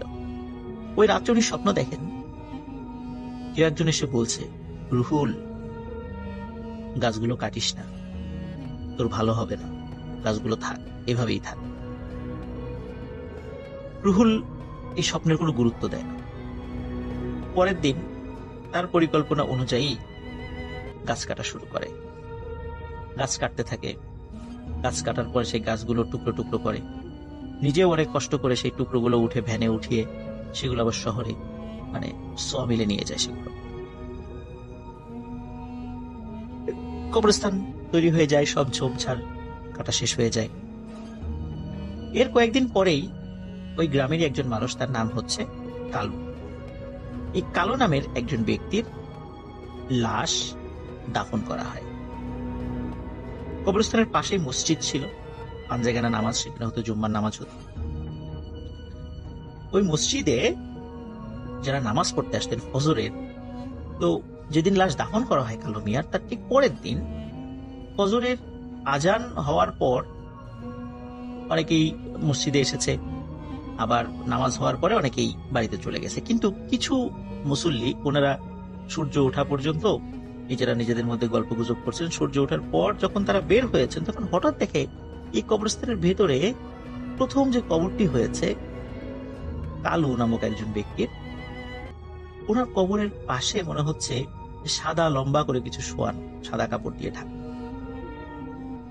মুসল্লিরা কৌতূহল হয়ে কবরস্থানের ভিতরে ঢুকে তারা যেটা দেখতে পান সেটা দেখার জন্য অবশ্যই তারা প্রস্তুত ছিলেন না। তারা দেখেন কালুর কবর খোঁড়া, কালুর লাশটি কবরের বাইরে রেখে দেয়া। তারা নিজেরা আলোচনা করছিলেন যে আচ্ছা, এটা নিশ্চয়ই কোনো শিয়াল বা অন্য কিছুতে করে থাকবে। আবার তারা লক্ষ্য করলেন যে শিয়াল যদি করেই থাকবে তাহলে এই কাফনে মোড়ানো লাশের শরীরে কোনো ক্ষত নাই, কাফনের গায়ে কোনো ক্ষত নাই, একদম ঠিক যেভাবে লাশ দাফন করা হয়েছিল গতকালকে ঠিক তেমনই আছে। শিয়াল বা কোনো হিংস্র জন্তু যদি লাশ এখান থেকে টেনে তুলে, এরকম তো হওয়ার কথা না। কাপড় এক জায়গা থাকবে, ডেড বডি এক জায়গা থাকবে, লাশের গায়ে ক্ষত সৃষ্টি করবে, এলোমেলো থাকবে সবকিছু। কিন্তু মনে হচ্ছে খুব সুন্দরভাবে কোনো মানুষই এই কবরটি করেছে, সুন্দরভাবে বাঁশগুলো এক পাশে রাখা এবং লাশটা একটা পাশে সুন্দর করে রেখে দেয়া। তখন কেউ কেউ বলেন মনে হয় কোনো লাশ চোর বা কাফন চোর এরা এই কাজটি করতে পারে। তো কাফন চোর যদি করে থাকে তাহলে কাফন তো নেয়নি, এটা কেন হলো? আবার লাশ চোর যদি এসে থাকে তাহলে লাশেরও তো কোনো অঙ্গ প্রত্যঙ্গ তেমন কোনো ক্ষত দেখা যাচ্ছে না, তাহলে কে এই কাজটি করবে? তখন তারা চিন্তা করে হয়তো বা কাজটি করার চেষ্টা করতে গেছিল, মানুষজন চলে এসেছে, এই জন্য মনে হয় পারেনি। যাই হোক, গ্রামের আরো কিছু লোকদেরকে ডাকা হয়, ডেকে ওই কবরেই কালুকে আবার কবরস্থ করা হয়। পরের দিন ফজরের নামাজের পর কবরস্থানের মধ্যে আবারও সেম ঘটনা দেখা যায়। কালুর লাশ কবরের বাইরে ঠিক যেমনটা গতকাল হচ্ছে। মুসল্লিরা চিন্তা করেছে কে এই কাজটি করছে, কেনই বা করছে। কারণ যদি চুরি করার উদ্দেশ্যে, লাশ চুরি করার উদ্দেশ্যে করে থাকে তাহলে তো চুরি করছে না, কাফনও চুরি করছে না, লাশের গায়ে কোনো ক্ষত সৃষ্টি করে নাই কেউ যে কোনো অঙ্গ প্রত্যঙ্গ কেটে নিয়ে যাবে, তাহলে কে এই কাজটি করছে তারা বুঝতে পারে না। আবারও ওই দিনের মতো কালুকে কবরস্থ করা। তৃতীয় দিন একই ঘটনা ঘটে। এবার গ্রামের লোকজন সমবেত হয়ে আলোচনায় বসে যে এই কাজটি কে করতে পারে। ওই সময় ওই জায়গাতে রুহুল আসে। এই 2 দিন কিন্তু রুহুল আসেনি এখানে, কিন্তু তৃতীয় দিন আসে। আসার পরে রুহুল বলে যেহেতু বারবার লাশের মানে এই লাশটি কবরের বাইরে কেউ রেখে দিচ্ছে, এখানে কবর দেওয়ার দরকার নাই, অন্য জায়গায় কবর দিও। কিন্তু গ্রামের লোকজন বলে কেন আমরা অন্য জায়গায় কবর দিব? যার মানে লাশটি এখানে দাফন করা হয়েছে কালুর, সে এইখানেই থাকবে। কিছু দুষ্টু লোকের কারণে তো আমরা এইভাবে একটা মানুষের লাশকে আরেক জায়গায় সরাতে পারি না। সেই সিদ্ধান্তই হয়, সেই সিদ্ধান্তই বহাল থাকে। কালুকে আবারও ওই একই কবরে রাখা হয়। অদ্ভুত ব্যাপার, চতুর্থ দিন কিন্তু আর কোনো ঘটনা ঘটেনি, একদম স্বাভাবিক। চতুর্থ দিন আর কালুর লাশকে কবরের বাইরে দেখা যায়। সবাই ভাবে যে ঝামেলা মনে হয় শেষ। এর কয়েকদিন পরে স্থানীয় আরেকজন ব্যক্তি, তার নাম হচ্ছে সমেদ, আসলে তার নাম হচ্ছে আব্দুস সামাদ, গ্রামের লোকজন তাকে সমেদ নামে চেনে। তো সমেদ নামে একজন ব্যক্তি, উনি মারা যান। মারা যাওয়ার পর তাকে দাফন করা। অদ্ভুত ব্যাপার, পরের দিন একই ঘটনা ঘটে। সমেদের লাশ কবরের বাইরে, ঠিক যেমনটি কালুর লাশ ছিল। তারা চিন্তা করে আবার শুরু হয়েছে একই ঝামেলা, কে করছে এটা? খুব বিরক্ত হয়। এই খবরটি তখন বিদেশে থাকা ওই 2 প্রভাবশালী ভালো মানুষ, 2 ভাইয়ের কাছে পাঠানো হয়। তখন তারা দুজন বলে যে তোমরা এখানে পাহারা বসাও, কে এই কাজটি করে তাকে ধরো। পাহারার জন্য খুব সাহসী 4 জন করে মানুষ রাখো, এদের যত খরচ লাগে আমরা দিব, কিন্তু তোমাদেরকে ফাইন্ড আউট করতে হবে যে কে এই কাজটি করছে এবং এই ঘটনাটি বন্ধ করতে হবে। সত্যি তাই। সমেদ মিয়া মারা যাওয়ার পর যখন প্রথম দিন একই ঘটনা ঘটে, তাকেও ওই কবরে সমাহিত করা হয়। দ্বিতীয় দিন থেকে 4 জন সাহসী মানুষকে পাহারায় বসানো হয়। অদ্ভুত ব্যাপার, দ্বিতীয় দিন ফজরের আজানের সময় যখন মুয়াজ্জিন সাহেব এসেছে, তিনি দেখেন এই 4 জন ব্যক্তি কবরস্থানের মধ্যে বেঘোরে ঘুমাচ্ছে। তিনি আজান দিয়ে তাদেরকে ডাকাডাকি করার চেষ্টা করেন, কিন্তু কারোরই ঘুম ভাঙছে না। ততক্ষণে আরো কয়েকজন মুসল্লি চলে আসে, তারাও তাদেরকে খুব ডাকাডাকি করে। তাদেরও ঘুম ভাঙছে না। ডাকাডাকির একটা পর্যায়ে তারা লক্ষ্য করেন যে সমেদের লাশও কবরের বাইরে। অনেক কষ্ট করে এই 4 জন পাহারাদারের ঘুম ভাঙানো হয়। ঘুম ভাঙার পরে পাহারাদারদেরকে জিজ্ঞেস করা হয়, তোমরা কি পাহারা দিলা? এই যে আজও তো লাশ বাইরে চলে আসছে, কেউ বাইরে রেখে গেছে। তখন ওই 4 জন ব্যক্তি বলছেন যে আমরা ঠিকঠাক মতোই পাহারা দিচ্ছিলাম। গভীর রাতে হঠাৎ এমন একটি অদ্ভুত সুন্দর সুঘ্রাণ আমাদের নাকে আসে, তখন আমাদের প্রচন্ড ঘুম পায়। এরপরে আমাদের আর কিছু মনে নেই। গ্রামবাসী তাদের এই বক্তব্যে আসলে সন্তুষ্ট হয় না, খুব বিরক্ত হয়। ওই দিনই ওই 4 জনকে চেঞ্জ করে পরের দিন নতুন 4 জনকে রাখা হয়। কিন্তু তৃতীয় দিনও একই ঘটনা ঘটে। ফজরের সময় মুয়াজ্জিন সাহেব এসে দেখে 4 জন ঘুমাচ্ছে, এবং এমন ঘুম যে তাদেরকে ঘুম ভাঙানো যায় না। পরে আরো লোকজন আসে, তাদেরকে ঘুম ভাঙানো হয়। তারাও একই রকম ব্যাখ্যা দেয় যে রাতে একটা অদ্ভুত সুন্দর সুঘ্রাণে তারা সকলে একসাথে ঘুমিয়ে পড়েছে। এরপরে তাদের আর কিছু মনে নেই।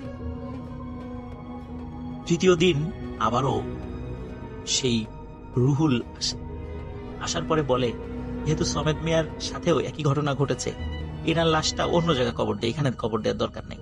কিন্তু গ্রামবাসী তাতে রাজি হয় না। গ্রামবাসী উল্টো রুহুলকে তিরস্কার করে এবং তৃতীয়বারের মতো, ঠিক কালো মিয়ার মতো, সমেদ মিয়ার লাশও কবরে রাখা হয়। অদ্ভুত ব্যাপার, চতুর্থ দিন আর কোনো ঘটনা ঘটেনি। স্বাভাবিক। টানা বেশ কয়েকদিন হয়ে যায়, কোনো ঘটনা ঘটে না।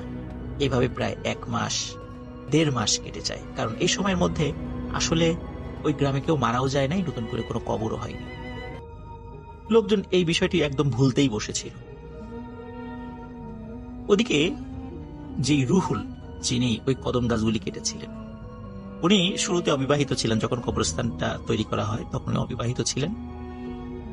এই 1-1.5 মাসের মধ্যে, বিশেষ করে এই সমেদ মিয়া যখন মারা যায়, তার লাশের সাথে এই ঘটনা ঘটে যাওয়ার পরে 1-1.5 মাস যেহেতু হয়ে গেছে, এই 1-1.5 মাসের মধ্যে উনি বিয়ে করেন। একদিন রাতে ওনার স্ত্রী খেয়াল করেন যে রুহুল বিছানায় নেই। রাতের বেলা সাধারণত গ্রামের বাড়িতে যে সমস্ত ঘর বাড়িতে ইলেকট্রিসিটি নেই, একটি হারিকেন জ্বালানো থাকে। হারিকেনের আলোটি অনেক অল্প করে থাকে, ঠিক আমরা যেমন ঘরের মধ্যে ডিম লাইট জ্বালানো রাখি, ঠিক ডিম লাইটের কাজ করে সেই হারিকেনটি। হারিকেনের খুবই আবসা আলোয় রুহুলের স্ত্রী লক্ষ্য করেন যে রুহুল ঘরে নেই। তিনি চিন্তা করেন যে ঘরে নেই, গরমের সময় ফ্লোরে ঘুমিয়েছে কিনা। ফ্লোরের দিকে তাকে যতটুকু বুঝতে পারেন আবসা আলোতে যে রুহুল ঘরে নেই। উনি হারিকেনের আলো জ্বালিয়ে দেন, মানে বাড়িয়ে দেন। বাড়ানোর পরে অদ্ভুত ব্যাপার উনি লক্ষ্য করেন, ঘরের দরজা বন্ধ, কিন্তু ঘরের কোথাও রুহুল নেই। তার স্ত্রী ঘরের দরজা খুলে জোরে চিৎকার করে ওঠেন। দেখেন যে তার স্বামী মানে রুহুল ঘরের বারান্দার উপরে অচেতন অবস্থায় পড়ে আছে, সারা গায়ে ধুলো, কাদা, মাটি এগুলো মাখানো। তিনি যখন বারবার চিৎকার করছিলেন, এর মধ্যে রুহুলের জ্ঞান ফেরে। রুহুল তাকে বলে, এই চিৎকার করো না, থামো থামো। এই বলে স্ত্রীর মুখ চেপে ধরে, শব্দ করো না। তখন স্ত্রী বলে, তুমি বাইরে আসলা কিভাবে? ঘরের দরজা বন্ধ। বলে যে সব বলছি, আগে আমি গোসল করে আসি, তোমাকে সব খুলে বলছি। রুহুল গোসল করে আসে। গোসল করে আসার পর তার স্ত্রী তার শরীরে সরিষার তেল মাখতে শুরু করে। মাখতে মাখতে হঠাৎ তার স্ত্রী রুহুলের পিঠের দিকে খেয়াল করে দেখে রুহুলের পিঠে 3টি মোটা মোটা দাগ। 2টো দাগ বেশ পুরনো মনে হচ্ছে এবং একটি দাগ মনে হচ্ছে মাত্র হয়েছে। এই দাগগুলো এমন ছিল যে লোহার শিক উড়িয়ে যদি গায়ে ছেঁকা দেওয়া হয় ঠিক যেমন দাগ হয়ে যায়, ঠিক তেমন দাগ। তার স্ত্রী তাকে জিজ্ঞেস করে যে তোমার শরীরে এই 3টি দাগ কোথা থেকে আসলো? তখন রুহুল এই দাগের বিষয়ে কিছু বলতে পারে না, কারণ রুহুল জানতোই না তার পিঠে দাগ আছে। তখন তার স্ত্রী বলে যে তুমি বলো কেন এই দাগ হলো, এবং এই যে ঘটনাটি ঘটলো দরজা বন্ধ থাকা পরেও তুমি কিভাবে ঘরের বাইরে গেলে? তখন রুহুল কিছু বিষয় বলে। রুহুল বলে যে এই যে কালু এবং সমেদ, যাদের লাশ 3-3 বার কবরের বাইরে রাখা হয়েছে, তুমি কি জানো এই কাজটি কে করে? রুহুলের স্ত্রী বলে, না জানি না, বলে এই কাজটি আমিই করি। এবং আজকে রাতেও এই গ্রামের একজন মহিলা মারা গিয়েছিল, রাত্রেই তাকে দাফন করা হয় এবং তার লাশটিও আমি মাত্র কবরের বাইরে বের করে রেখে এসেছি। তার স্ত্রী বলে যে তুমি কেন এই কাজটি করছো, এমন জঘন্য কাজ কেন করছো? তখন রুহুল বলে যে আমি তো আসলে করি না, আমাকে দিয়ে করানো হয়। গভীর রাতে হঠাৎ আমি অদ্ভুত সুন্দর সুঘ্রাণ পাই। এই সুঘ্রাণ পাওয়ার সাথে সাথে কেউ আমাকে বলে, রুহুল, কাজের সময় হয়েছে, চলো। তখন আমার শরীরের উপর কোনো নিয়ন্ত্রণ থাকে না, মনে হচ্ছে কেউ আমাকে হাঁটিয়ে নিয়ে চলে যাচ্ছে, কিন্তু আমি কিছু বুঝতে পারি না। মনে হয় আমি আধো ঘুম আধো জাগ্রত অবস্থায় আছি, কিছু বুঝতে পারি না। আমি হাঁটতে হাঁটতে সেই কবরস্থানের কাছে চলে যাই। তখন কেউ বলে, রুহুল, কবর খোঁড়া শুরু করো। আমি কবর খুঁড়ি। কবর খোঁড়া শেষে কেউ বলে, রুহুল, লাশটি সুন্দর করে উঁচু করে কবরের বাইরে রেখে দিয়ে চলে যাও। আমি কবরের বাইরে লাশটি রেখে চলে যাই, কিন্তু চলে যাওয়ার সময় তারপরে আমি সবকিছু ভুলে যাই। তারপরে আমি সেন্সলেস হয়ে যাই। যখন জ্ঞান ফেরে তখন আমি দেখি আমার ঘরের মেঝেতে পড়ে আছি, অথবা ঘরের বারান্দায় পড়ে আছি, অথবা কলপারে পড়ে আছি। প্রতিবারই একই রকমের ঘটনা ঘটেছে, কিন্তু এটি আমি ইচ্ছা করে করি না। প্রিয় লিসেনার্স, পরের দিন সকালবেলা সত্যি শোনা যায় যে ওই কবরস্থানে তৃতীয়বারের মতো যে মহিলার কবর হয়েছিল সেই রাত্রে সকালবেলা দেখা গেল যে তার লাশটি কবর থেকে বাইরে বের করে রাখা, কিন্তু কে করছে গ্রামবাসী তখনও জানে না। এদিকে তার স্ত্রী রুহুলকে বলে যে এভাবে চলতে পারে না, এর একটা সমাধান দরকার। কিন্তু এই কথা তো কাউকে বলতে পারছে না। গ্রামের যদি লোকজন জানে যে রুহুল এই কাজটি করে, তাহলে কি অবস্থা হবে? গ্রামবাসী খেপে যাবে। তখন রুহুলের স্ত্রী রুহুলকে তার মায়ের কাছে নিয়ে যায়, মানে রুহুলের স্ত্রীর মা, মানে রুহুলের শাশুড়ির কাছে নিয়ে যায়। শাশুড়ির কাছে বিষয়টি বলে। শাশুড়ি একজন খুব ভালো হুজুরের সাথে পরিচয় ছিল, তিনি সে হুজুরের কাছে নিয়ে যান। তখন হুজুর বলে, আসলে রুহুল যে গাছটি কেটেছিল, কদম গাছ, এই কদম গাছে খুব শক্তিশালী একটি জিনের পরিবার বসবাস করত। তারা তাকে স্বপ্নে দেখিয়েছিল, কিন্তু তারপরও রুহুল সে গাছটি কাটে। এবং ওই জিনেরা বলেছে, রুহুল ঠিক যেভাবে গাছগুলো টুকরো টুকরো করে কেটে দিয়ে গেছে, আমার পরিবারকে ছিন্ন বিচ্ছিন্ন করে দিয়েছে, রুহুলের জীবনকেও আমি এরকম ছিন্ন বিচ্ছিন্ন করে দিব। এই জন্যই রুহুলকে দিয়েই এই লাশগুলি কবর থেকে উঠিয়ে রাখছে। এটা রুহুলের শাস্তি। আর যাতে মানুষ ভয় পেয়ে এই কবরস্থান আর ব্যবহার না করে, এই জন্যও এই কাজগুলো করানো হচ্ছে। এখন এর সমাধান কি? তখন হুজুর বলে যে আমি একটু তেল পড়া, ঝাড়ফুঁক এবং আমি একটি তাবিজ হাতে বেঁধে দিলাম। যতদিন হাতে তাবিজ থাকবে ততদিন ওর কোনো সমস্যা হবে না, কিন্তু খেয়াল রেখো এই তাবিজ যেন না পড়ে যায়। তাবিজ পড়ে গেলে তখন কিন্তু আবার রুহুলকে দিয়ে কাজ করানো শুরু হবে। রুহুল চলে যায় সেখান থেকে। মজার বিষয় হচ্ছে, ওই কবরস্থানে আরো কবর হয়েছে এক বছর বা প্রায় 1.5 বছরের মধ্যে বেশ কিছু কবর হয়েছে, কিন্তু ওই কবরগুলোর সাথে আর সেই ঘটনা ঘটেনি। কবরগুলো স্বাভাবিক ছিল। গ্রামবাসী ভুলেই গিয়েছে যে এখানে আর কোনো পাহারা বসাতে হবে বা এই টাইপের ঘটনা ঘটেছিল। তাদের আর মনে নেই, তারা ভেবেছে যে সবকিছু স্বাভাবিক হয়ে গেছে। এক রাতে গ্রামবাসীর কাছে খবর আসে যে স্থানীয় রঘুনাথপুর মাদ্রাসার যিনি মোহতামিম বা প্রধান শিক্ষক, নাম হচ্ছে হাফেজ মাওলানা মোহাম্মদ হাসান, যাকে সবাই স্থানীয়ভাবে সেলিম হুজুর নামেই জানে। তিনি সেলিম হুজুর নামে পরিচিত। অত্যন্ত বুজুর্গ একজন মানুষ ছিলেন এই সেলিম হুজুর। সেলিম হুজুরের জানাজাতেও রুহুল আমিন শরীক হন। সেলিম হুজুরকেও ওই একই কবরস্থানে দাফন করা হয়। দাফন করে রুহুল বাড়িতে চলে আসে। বাড়িতে এসে স্ত্রীর সাথে বসে খাওয়া দাওয়া করে শুয়ে পড়ে। গভীর রাতে হঠাৎ তার স্ত্রী এবং রুহুল একই সাথে সেই অদ্ভুত সুন্দর সুঘ্রাণ তারা উপলব্ধি করে। তখন রুহুল বলে যে এই যে দেখেছ, এই শুনেছ যে সেই সুঘ্রাণ কিন্তু পাচ্ছি, আমাকে আবার কাজে যেতে হবে, আমাকে আর কেউ আটকিয়ে রাখতে পারবে না।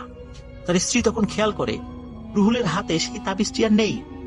হয়তোবা কোনো কারণে তাবিজটি খুলে গেছে। তার স্ত্রী স্পষ্টভাবে বুঝতে পারে যে সে তার নিজের উপরও কন্ট্রোল হারিয়ে ফেলেছে, মানে তার স্ত্রীও যে তার রুহুলকে বাধা দেবে সে ক্ষমতা তার নেই।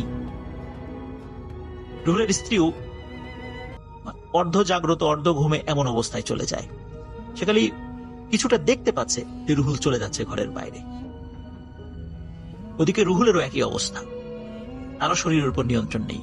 কেউ রুহুলকে বলছে, রুহুল চলো, কাজ শুরু করতে হবে। রুহুল চলে যায়। রুহুল কবরের কাছে যায়। কেউ বলে, রুহুল কবর করা শুরু করো। রুহুল কবর করা শুরু করে। কবর করা শেষে কেউ বলে, রুহুল লাশটি উপরে উঠাও।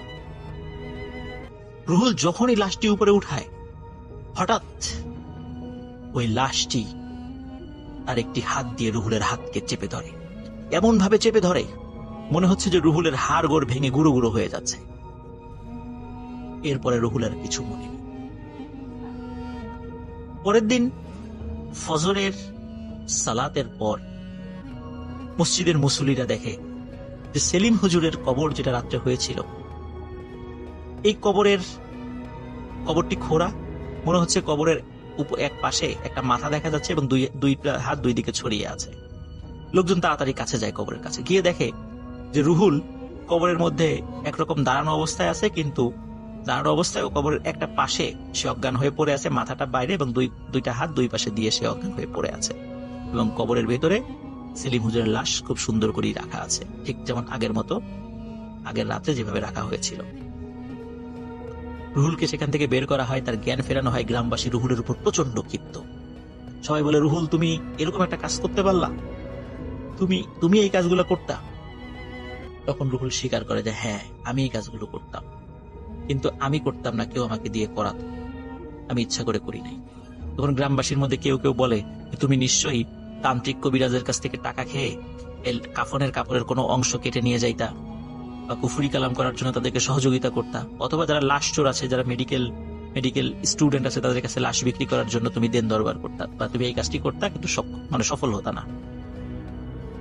কিন্তু রুহুল সব কথা অস্বীকার করে। সে বারবার বোঝানোর চেষ্টা করে। কিছু কিছু লোক তো রুহুলকে মারার জন্য লাঠি নিয়ে চলে আসে, মেরেই ফেলবে, রুহুলকে পিটিয়েই মেরে ফেলবে। ওদিকে রুহুলের স্ত্রী খবর পেয়ে চলে আসে সেখানে, এসে সবাইকে বিষয়টি খুলে বলে। এবং সাক্ষী হিসাবে যে হুজুরের কাছ থেকে তাবিজ এবং তেল পরা পানি পরা নিয়ে এসেছিল, তাকেও তার রেফারেন্স দেয়া হয়। তার সাথেও যোগাযোগ করে ঘটনার যখন সত্যতা পাওয়া যায়, গ্রামবাসী বিশ্বাস করে। এবং তখন গ্রামবাসী সেই দুই প্রভাবশালী ভাইকে সব বিষয় জানায়। সকলের সাথে পরামর্শ করে ওই দুই প্রভাবশালী ভাই একমত হন যে এখানে আর কোনো কবর দেয়া যাবে না। সেলিম হুজুরের লাশই এখানকার শেষ লাশ হবে। সত্যি তাই, ওই কবরস্থান এখন পরিত্যক্ত। সেলিম হুজুরের লাশই সেখানকার শেষ লাশ। এরপরে আর কোনো কবর এখন পর্যন্ত সেখানে দেওয়া হয়। সে মসজিদও এখনো আছে, সেই পরিত্যক্ত কবরস্থান এখানে আছে। কিন্তু যেহেতু দুই ভাই নিয়ত করেছিলেন যে একটি কবরস্থান দেবেন, এই কারণে শালনগর যে কেন্দ্রীয় যে কবরস্থান রয়েছে, এই কবরস্থানের পাশেই আরো জায়গা কিনে কবরস্থানটিকে সম্প্রসারণ করা হয়, যা এখনো রয়েছে। রুহুল বছরখানেক আগে মারা গেছে, তার স্ত্রী এখনো জীবিত আছে। আর যে দুই ভাইয়ের কথা বললাম, সঙ্গত কারণে তাদের নাম বলছি না, যদিও আলামিন আমাকে তাদের নাম বলেছে। দুই ভাইয়ের মধ্যে এক ভাই মারা গেছেন, আর এক ভাই এখনো বিদেশে আছেন। কিন্তু এই দুই ভাইয়ের যিনি মা, যিনি প্রথম স্বপ্নে দেখেছিলেন, তিনি এখনো জীবিত আছেন। কেউ যদি ঘটনার সত্যতা যাচাই করতে চান, তাহলে নড়াইল জেলার লোহাগাড়া উপজেলার শালনগর ইউনিয়নে গিয়ে এই পরিত্যক্ত কবরস্থান সম্পর্কে যে কাউকে জিজ্ঞাসা করলে আপনাদেরকে তথ্য দেবে এবং দেখিয়েও দেবে। এই মসজিদের দীর্ঘদিন মুয়াজ্জিন ছিলেন রওয়াব মৃধা নামে একজন ব্যক্তি, যিনি আলামিনের নানা হন। আলামিনের নানার সাথেও অদ্ভুত একটি ঘটনা রয়েছে, যেটি এই সেলিম হুজুরকে কেন্দ্র করে। ঘটনাটি আমরা পরে আপনাদেরকে শোনাবো। Thank you so much. আপনার ঘটনার জন্য আপনাকে অনেক ধন্যবাদ। এবং আমরা চলে যাব আমাদের পরবর্তী অতিথির কাছে। আশা করছি যে তার যে শোনানো ঘটনাটা, সেই ঘটনাটা আপনাদের ভালো লাগবে। এখনই বলে রাখা ভালো, আমার বর্তমান বয়স 32 বছর 4 মাস। দেখতে আমি তাগড়া, পুরোপুরি যুবক। কিন্তু এই অভিশপ্ত তাবিজের প্রভাবে আমার শরীর অস্বাভাবিকভাবে শুকিয়ে যেতে শুরু করেছে, এমনকি কালো চুলগুলোও এক রাতেই পেকে গিয়েছে। রাতটা অদ্ভুতভাবে নিস্তব্ধ ছিল, অথচ আমার ভিতরে অস্থিরতা থামতেছিল না। আমি পুলিশ বিভাগে চাকরি করি। পুলিশ বিভাগের মানুষ হিসেবে আমি ভয় বলতে কিছু জানি না, কিন্তু কয়েক সপ্তাহ ধরে যেসব ঘটনা আমার সঙ্গে ঘটছে তা কোনো স্বাভাবিক মানবিক শত্রু করে না। আমার ঘুম ভেঙে যায় প্রায়। অনুভব করি কেউ আমার পিছনে দাঁড়িয়ে আছে। চোখ খুললে দেখি শূন্যতা, তবে সেই অনুভূতি আমাকে ছাড়ে না। দৃষ্টির আড়ালে কেউ যেন ঠিক আমার নাকের উপর নিঃশ্বাস ফেলছে। আমার জীবনে এসব অশুভ শুরু হয়েছিল পারিবারিক কোলাহলের পর। আমার মামাতো ভাই আর মামি আমার স্ত্রীকে নিয়ে নানা অপবাদ ছড়াতে শুরু করে। তুচ্ছ বিষয়গুলো বড় করে তুলে আমাকে স্ত্রী থেকে দূরে সরিয়ে দেওয়ার জন্য। তারপরে বুঝছি এগুলো ছিল পরিকল্পিত, কিন্তু তখন আমি জানতাম না এই কোলাহল একদিন আমার জীবনকে এমন অন্ধকারে নিয়ে যাবে যেখান থেকে আমি আজও বের হতে পারছি না। প্রথমে যে জাদুটি আমার উপর করা হয়েছিল সেটি ছিল বান্ধন জাদু। লাল সুতায় কীট বেঁধে মানুষের মগজকে আটকে ফেলা হতো। এ জাদুর পর আমার সিদ্ধান্ত নেওয়ার ক্ষমতা অদৃশ্য হয়ে গেল। অফিসে যেতেই ভয় লাগতো, তদন্তর কাজে ভুল করতে লাগলাম। সহকর্মীরা ভাবলো আমার হয়তো মানসিক চাপ, কিন্তু আমি জানতাম আমার ভিতরে কিছু একটা আমাকে টেনে ধরে আছে, যেটার সঙ্গে যুক্ত ছিল অদ্ভুত গন্ধ আর মাথার ভিতর টান টান ব্যথা। তারপর এলো রোগ জাদু। চাল, লবণ আর মানুষের নখ দিয়ে করা হয়। পর থেকে শরীর অকারণে ব্যথা, জ্বর, গলা শুকিয়ে যাওয়া, শ্বাস নিতে সমস্যা সব শুরু হলো। ডাক্তার বলল সব স্বাভাবিক, কিন্তু রাতে ঘুম ভাঙলে আমার বুকের উপর কেউ যেন বসে থাকে। চোখ খুললে তাকাতেই ছায়াটা মিলিয়ে যেত, যেন মনকে ধোঁকা না দিয়ে ধীরে ধীরে বিশ্বাস ভাঙতে চায়। তৃতীয় জাদুটি ছিল মায়াবন্ধন, সন্দেহ সৃষ্টি করা জাদু। আমার নিজের স্ত্রী, যার সাথে জীবনের ইতিবাচক পথ চলেছি, তাকে নিয়ে এই সন্দেহ জাগতে লাগলো। তার কথা শুনলেই মনে হতো সে যেন আমার বিরোধী দলীয় কেউ, অথচ বুকে হাত দিয়ে জানতাম এটা আমার অনুভূতি নয়, এটা আমার উপর চাপানো কোনো সিদ্ধান্ত। ঘরের ভিতর অদ্ভুত ঠান্ডা ছড়িয়ে পড়তো। স্ত্রী কথা বললেই মনে হতো পিছন থেকে কে যেন তার কণ্ঠ অনুকরণ করছে। এরপর যে জাদুটি হলো সেটি হলো পেচ্ছায়া জাদু। সেটি আমার জীবনকে সম্পূর্ণ বদলে দিল। এই জাদুতে মৃত মানুষের পোড়া হাড় এবং কবর স্থানের মাটি ব্যবহার করা হয়। এই জাদুর পর প্রতি রাতে জানালার বাইরে একটা মানুষ দৃশ্য ছায়া দাঁড়িয়ে থাকতে দেখতাম। সে নড়তো না, শুধু তাকিয়ে থাকতো।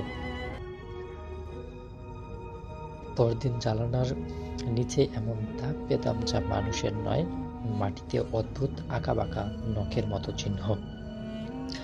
একদিন অফিস থেকে ফিরে দেখি বালিশের নিচে কালো কাপড়ে মোড়ানো একটি তাবিজ, ভিতরে শুকনো লাল মিশ্রিত গুঁড়া, যেটি আলেম বলেছিল শিষ্যদ্ধ জাদুর চিহ্ন। এই জাদু মানুষকে মানসিকভাবে দখল করে নেয়। এই তাবিজের পর আমি আর মানুষ ছিলাম না। রাতে কথা বলতাম অন্য কণ্ঠে, নিজেকে আয়নায় দেখে বুঝতে পারতাম না। মুখটা যেন ক্রমেই শুকে যাচ্ছে। হাত কাঁপতো, ফোন ধরতে ভয় লাগতো। মনে হতো কেউ আমার পিছনে দাঁড়িয়ে আমাকে অনুসরণ করছে, যদিও আমি চোখে কিছুই দেখতাম না। কিন্তু আমি জানতাম আমি একা নই, আমার পিছনে, আমার সাথে সবসময় একজন কেউ আছে। কিছুদিন পর এক আলেম তাবিজটি পড়ালেন। কালো ধোঁয়া বেরিয়ে ছাইয়ের মতো মাটিতে ছড়িয়ে গেল। তিনি সতর্ক করে বললেন, জাদু সত্যি কমছে, কিন্তু পুরোপুরি শেষ হয়নি। এখন আমার শরীর দিন দিন শুকিয়ে যাচ্ছে, দু হাতের হাড়গুলো পরিষ্কার দেখা যায়।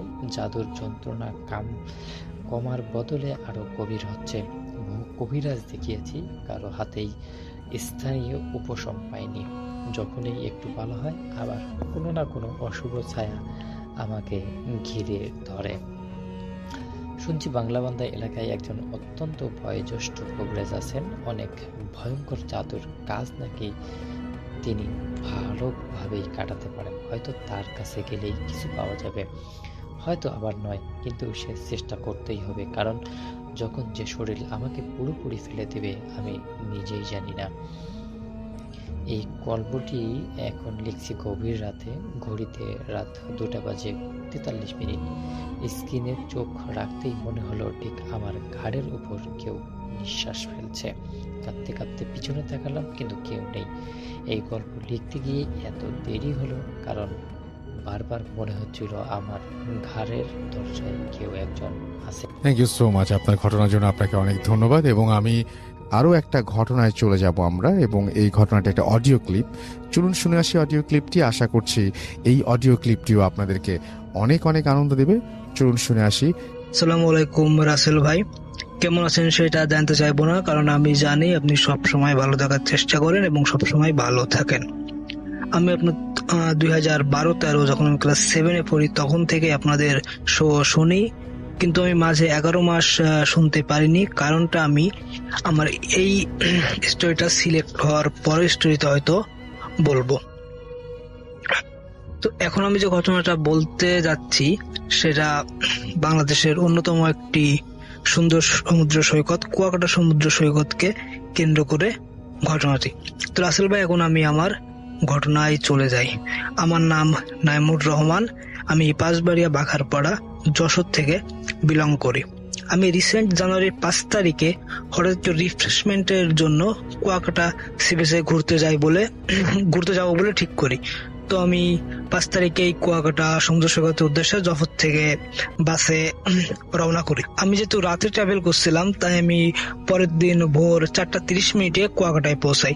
কুয়াকাটায় নেমে আমি একটা মাঝারি মানের হোটেলে উঠি। যেহেতু আমি অনেক ক্লান্ত ছিলাম তো আমার প্রথমেই ঘুমের অনেক দরকার ছিল। তো আমি একটা মাঝারি মানের হোটেলে 3 তলায় একটা রুম পাই। দেন আমি রুমে উঠি।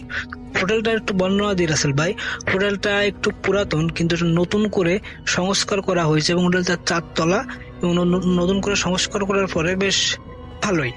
তো হোটেল থেকে একদম হোটেলের রুম থেকে সমুদ্র সৈকত পুরোপুরি দেখা যায়। তো আমি হোটেলে যখন 3 তলায় উঠতে আসছিলাম তখন দেখলাম 1 তলা এবং 2 তলায় সব রুম প্রায় বুক এবং 3 তলায় অল্প কয়েকটা রুম বুক, কারণ 3 তলায় হোটেলের স্টাফ, হোটেলের স্টাফ, ম্যানেজার এবং আদার্স যারা স্টাফ আছে তারা থাকে, আর কয়েকটা রুম আপনার হোটেলটা ভাড়া দেওয়া, আমাদের মতো পর্যটকদের কাছে কয়েকটা রুম ভাড়া দেওয়া। তো আমার কাছে জিনিসটা ভালোই হলো, কারণ আমি নিরিবিলি বা আমার নিরিবিলি থাকাই পছন্দ করি। তো আমি যে রুমটা ছিলাম তার পাশের রুমে ছিল ম্যানেজার, পাশের রুম ছিল ম্যানেজারের রুমটা এবং তার পাশের রুমটা ছিল বন্ধ এবং তার পাশের কয়েকটা রুম ভাড়া দেওয়া ছিল। তো আমি একটু ফ্রেশ হয়ে 5:30 যখন বাজে, 5:30, 5:30, 5:30 ওরকমের দিক আমি ঘুমায় পড়ি। আমার মনে হলো আমি ঘুমের ভিতর স্বপ্নে দেখলাম, আমি ঘুমের ভিতর স্বপ্নে দেখতেছি যে আমার রুমে আমি ছাড়াও আরো কিছু লোক আছে, তারা বসে গল্প করতেছে বা কথা বলতেছে, এরকম কিছু। আমি শুয়ে আছি। তো আমার ঘুম ভেঙে গেল আপনার সকাল 10টা বাজবে তেমন সময়। তো আমি ঘুম ভাঙার পরে আমি ভাবতেছি যে আমি স্বপ্নের ভিতর কি দেখলাম, বাট আমার তারপর মনে হলো আমি সারা রাত যেহেতু জার্নি করছি এবং এমনি শরীর টায়ার্ড, তাই হয়তো আমি ঘুমের ভিতর তো স্বপ্ন দেখতে পাই, জাস্ট আমি নর্মাল ভাবেই নিছি।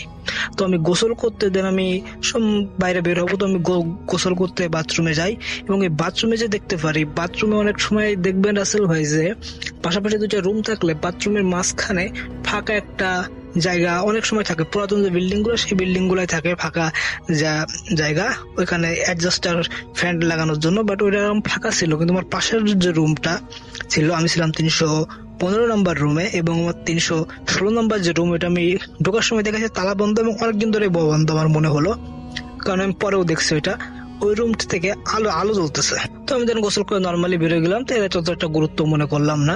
তো ওই দিন সারাদিন ঘুরলাম, সারাদিন আর তেমন কোনো কিছুই হয়নি।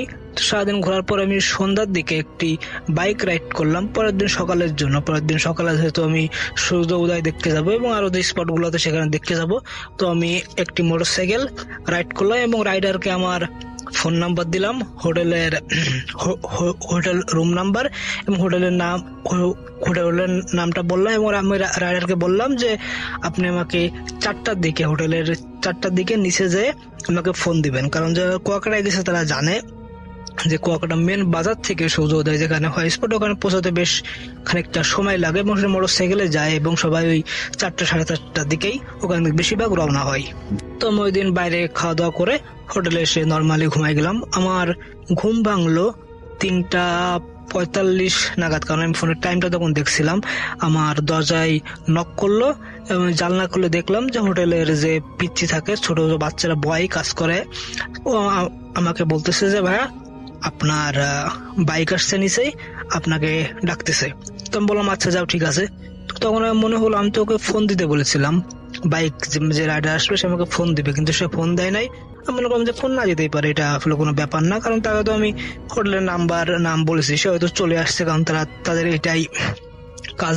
তো আমি দেন ফ্রেশ হয়ে নিচে গেলাম, নিচে গিয়ে রিসিপশনে জিজ্ঞেস করলাম যে আচ্ছা আমার বাইক আসার কথা ছিল, রাইডার তিনি কি আসছেন?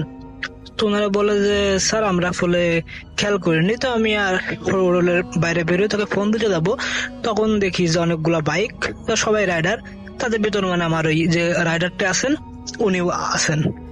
তো আমি তার কাছে গেলাম, তিনি বললেন যে স্যার আমার আসলে বাইকে তেল নেই, আপনি বেড়িবাঁধের উপরে যে দাঁড়ান, বেড়িবাঁধ মানে ভাই একদম হোটেলের সামনে যে রাস্তাটা সমুদ্র সৈকত আর হোটেলের মাঝখানে বেড়িবাঁধ, ওটা আপনি বেড়িবাঁধের উপরে গিয়ে দাঁড়ান, আমি জাস্ট তেলটা নিয়ে আসতেছি। তো আমি গিয়ে বেড়িবাঁধের উপর দাঁড়ালাম, তিনি 2 মিনিটের ভিতর চলে আসলেন। দেন আমরা রাইড শুরু করলাম। তো সমুদ্র সৈকতের পাশ দিয়ে যাওয়ার সময় অনেক ঠান্ডা যেহেতু স্মোক করি, তো আমি বললাম যে আচ্ছা একটু দাঁড়ান আমি স্মোক করি, আপনিও করেন। তো উনি বললো যে ভাই সামনে আপনার যেখানে নৌকা পার একটা খাল আছে, যারা কুয়াকাটা গেছে তারা হয়তো জানে যে সূর্যোদয় মেন পয়েন্ট যেখানে, ওখানে যাইতে গেলে মাঝখানে একটা খাল আছে, খালটা নদীর নৌকাতে পার হয়ে দেন ওই পার যাইতে হয়। তো উনি বললো যে ওই খালের ওইখানে চায়ের দোকান আছে, ওইখানে বসেই করবো। তো বললাম ঠিক আছে। তো আমরা গেলাম। দেন যাওয়ার পর তখন অনেক ভোর 4:30 মতো বাজে, তখন অনেক ভোর 4:30 মতো বাজে, তখনও ওরকম ওখানে দেখলাম 2-3টা বাইক এন্ড যে নৌকাটা আছে নৌকাটা ওপার এই মাত্র ছেড়ে গেল, 4-5টা বাইক নিয়ে নৌকাটা এই মাত্র ছেড়ে গেল এবং নৌকাটা অনেক ছোট, তো নৌকাটা ওপার যাবে এবং তারপর আবার এই পার আসবে। আর আরেকটা নৌকা ওখানে থাকার কথা, কিন্তু সে নৌকাটা এখন এসে পৌঁছায়নি। আমরা চা খাচ্ছি, আমি চা খেয়ে স্মোক করতেছি। তো তারপর হঠাৎ ওই যে বাইক ড্রাইভার ছিল উনি আমাকে বললো যে ভাই আপনি এখানে বসেন, আমি একটু আসতেছি। আমি বললাম আচ্ছা ঠিক আছে আসেন।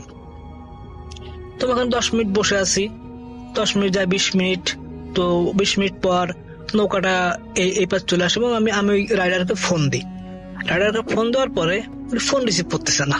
তো বললাম কেন ফোন রিসিভ করবে না, কারণ মানে বারবার ফোন দিচ্ছি, নৌকাটা আবার এসে আবার ওপার চলে গেল, কিন্তু উনি আমার ফোনটা রিসিভ করতেছে না। তো আমি আরো 15 মিনিট বসে আছি, দেন দেখলাম আরো 4-5টা বাইক আসলো, পর্যটক নিয়ে আসলো। আসার পর আমি দেখতে পেলাম রাসেল ভাই ওই 4-5টা বাইকের ভিতর আমার যে বাইক রাইডারটা উনিও আছেন। তো আমি ওকে যে সফরে ধরলাম যে কি ভাই আমাকে এখানে বসায় রেখে আপনি অন্য প্যাসেঞ্জার নিচ্ছেন, মানে বললাম না আমাকে আপনি এখানে বসে রেখেছেন আধা ঘন্টা ধরে। তো উনি আমার দিক তাকায় বলতেছে আপনার ফোনটা দেখেছেন? আমি বললাম কেন? বলছে আপনাকে আমি 4টা থেকে ফোন দিচ্ছি 4:30 পর্যন্ত, আপনাকে আমি পাচ্ছি না, আপনাকে আমি ফোন দিয়ে পাচ্ছি না। আপনার হোটেলে আমি গেছি, হোটেলে যাই আপনার হোটেলের রুম বয় দিয়ে ওনারা বললো যে আপনি রুম থেকে বের হয়ে গেছেন। তো আমি ভাবলাম আপনি হয়তো অন্য কোনো বাইক নিয়ে নিছেন, তাই আমি বাইক আসলাম। তো আপনি তো এখন চলে আসছেন, আমাকে বলছেন কেন? তো আমি রীতিমতো ওনার সাথে তর্ক শুরু করে দিলাম যে আমি এখানে আসছি মানে আপনি আমাকে নিয়ে আসলেন, আপনি আমাকে এখানে বসায় রেখে আবার গেছেন। তো একটু মানে ঝামেলার মতো সৃষ্টি হয়ে গেল, ওখানে আরো 2-3টে বাইক চলে আসলো।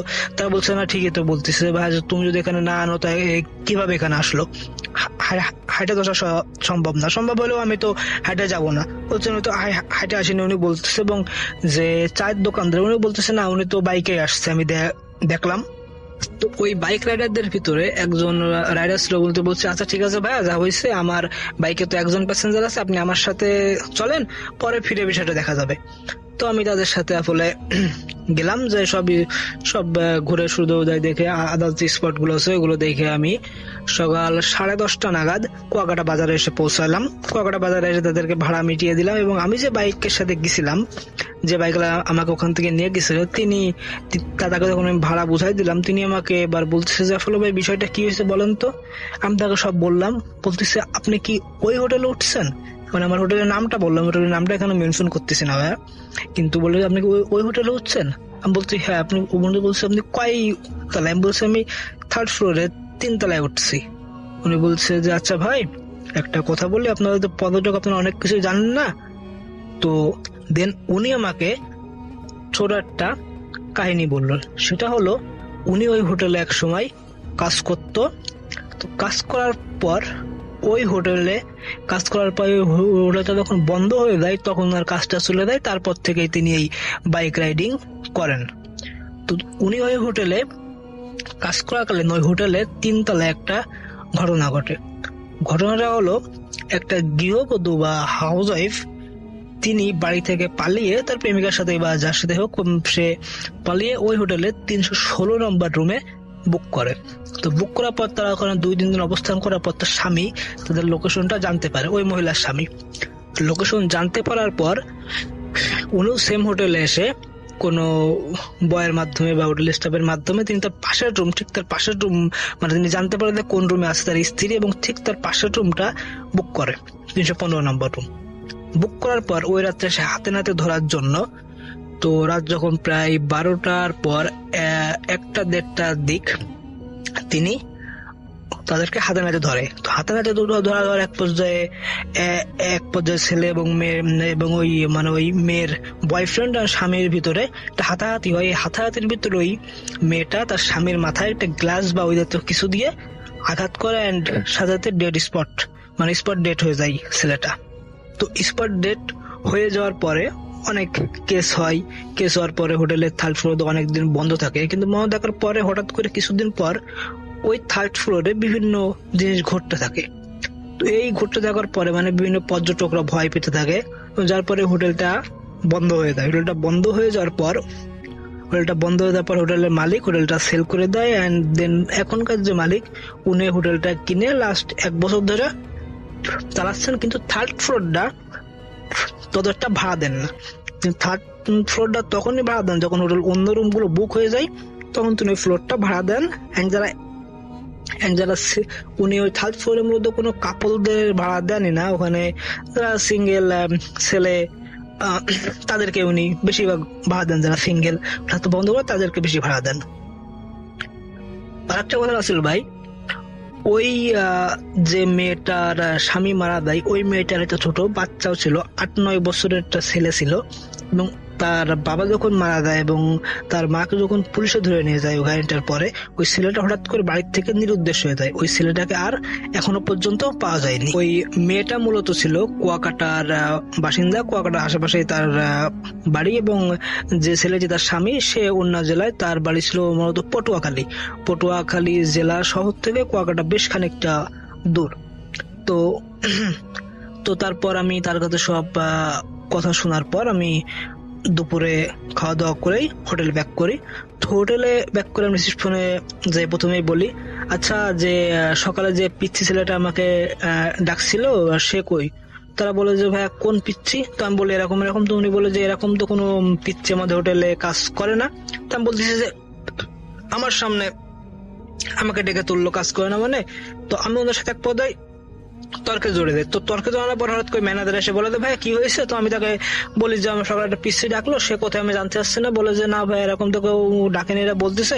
আমি বলছি না ডাকছে। তো উনি ওদেরকে বলে আচ্ছা ভাই ঠিক আছে আপনি বসেন, আমরা দেখতেছি, আপনি রুমে যান আমি দেখতেছি।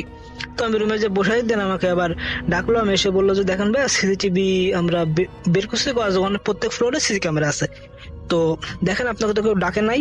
তো সিসি ক্যামেরা যখন অন করলো তখন আমি দেখলাম যে না আসলেই মানে পুরো ফ্লোরই ফাঁকা। আমি নিজেই দরজা খুলে বের হয়ে আসলাম, দেন আমি একটু ওখানে দাঁড়ালাম, আবার আমি রুমের দরজা বন্ধ করে ভিতরে এসে ফিরে এসে আবার আমি বেরোলাম, আমি একাই, ওখানে আর কেউ নাই।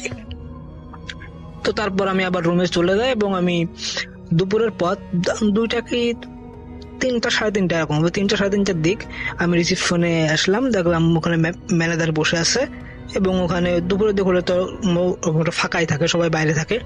তো ম্যানেজারকে সরাসরি মানে কাহিনীটা বলি, এই যে আমার সাথে ঘটনাটা ঘটছে এটা আমি বলি। তো ম্যানেজার আমাকে বলে যে আচ্ছা ভাইয়া আপনি ঘুরে আসেন, আপনাকে আমি বলছি। তো আমি বললাম যে না আমি মানে আমি কোথাও যাবো না, আপনি আমাকে বলেন। তো উনি বললেন আচ্ছা আপনি বসেন, আমি বলতেছি। তো আমি ওখানে বসলাম, দেন আমাকে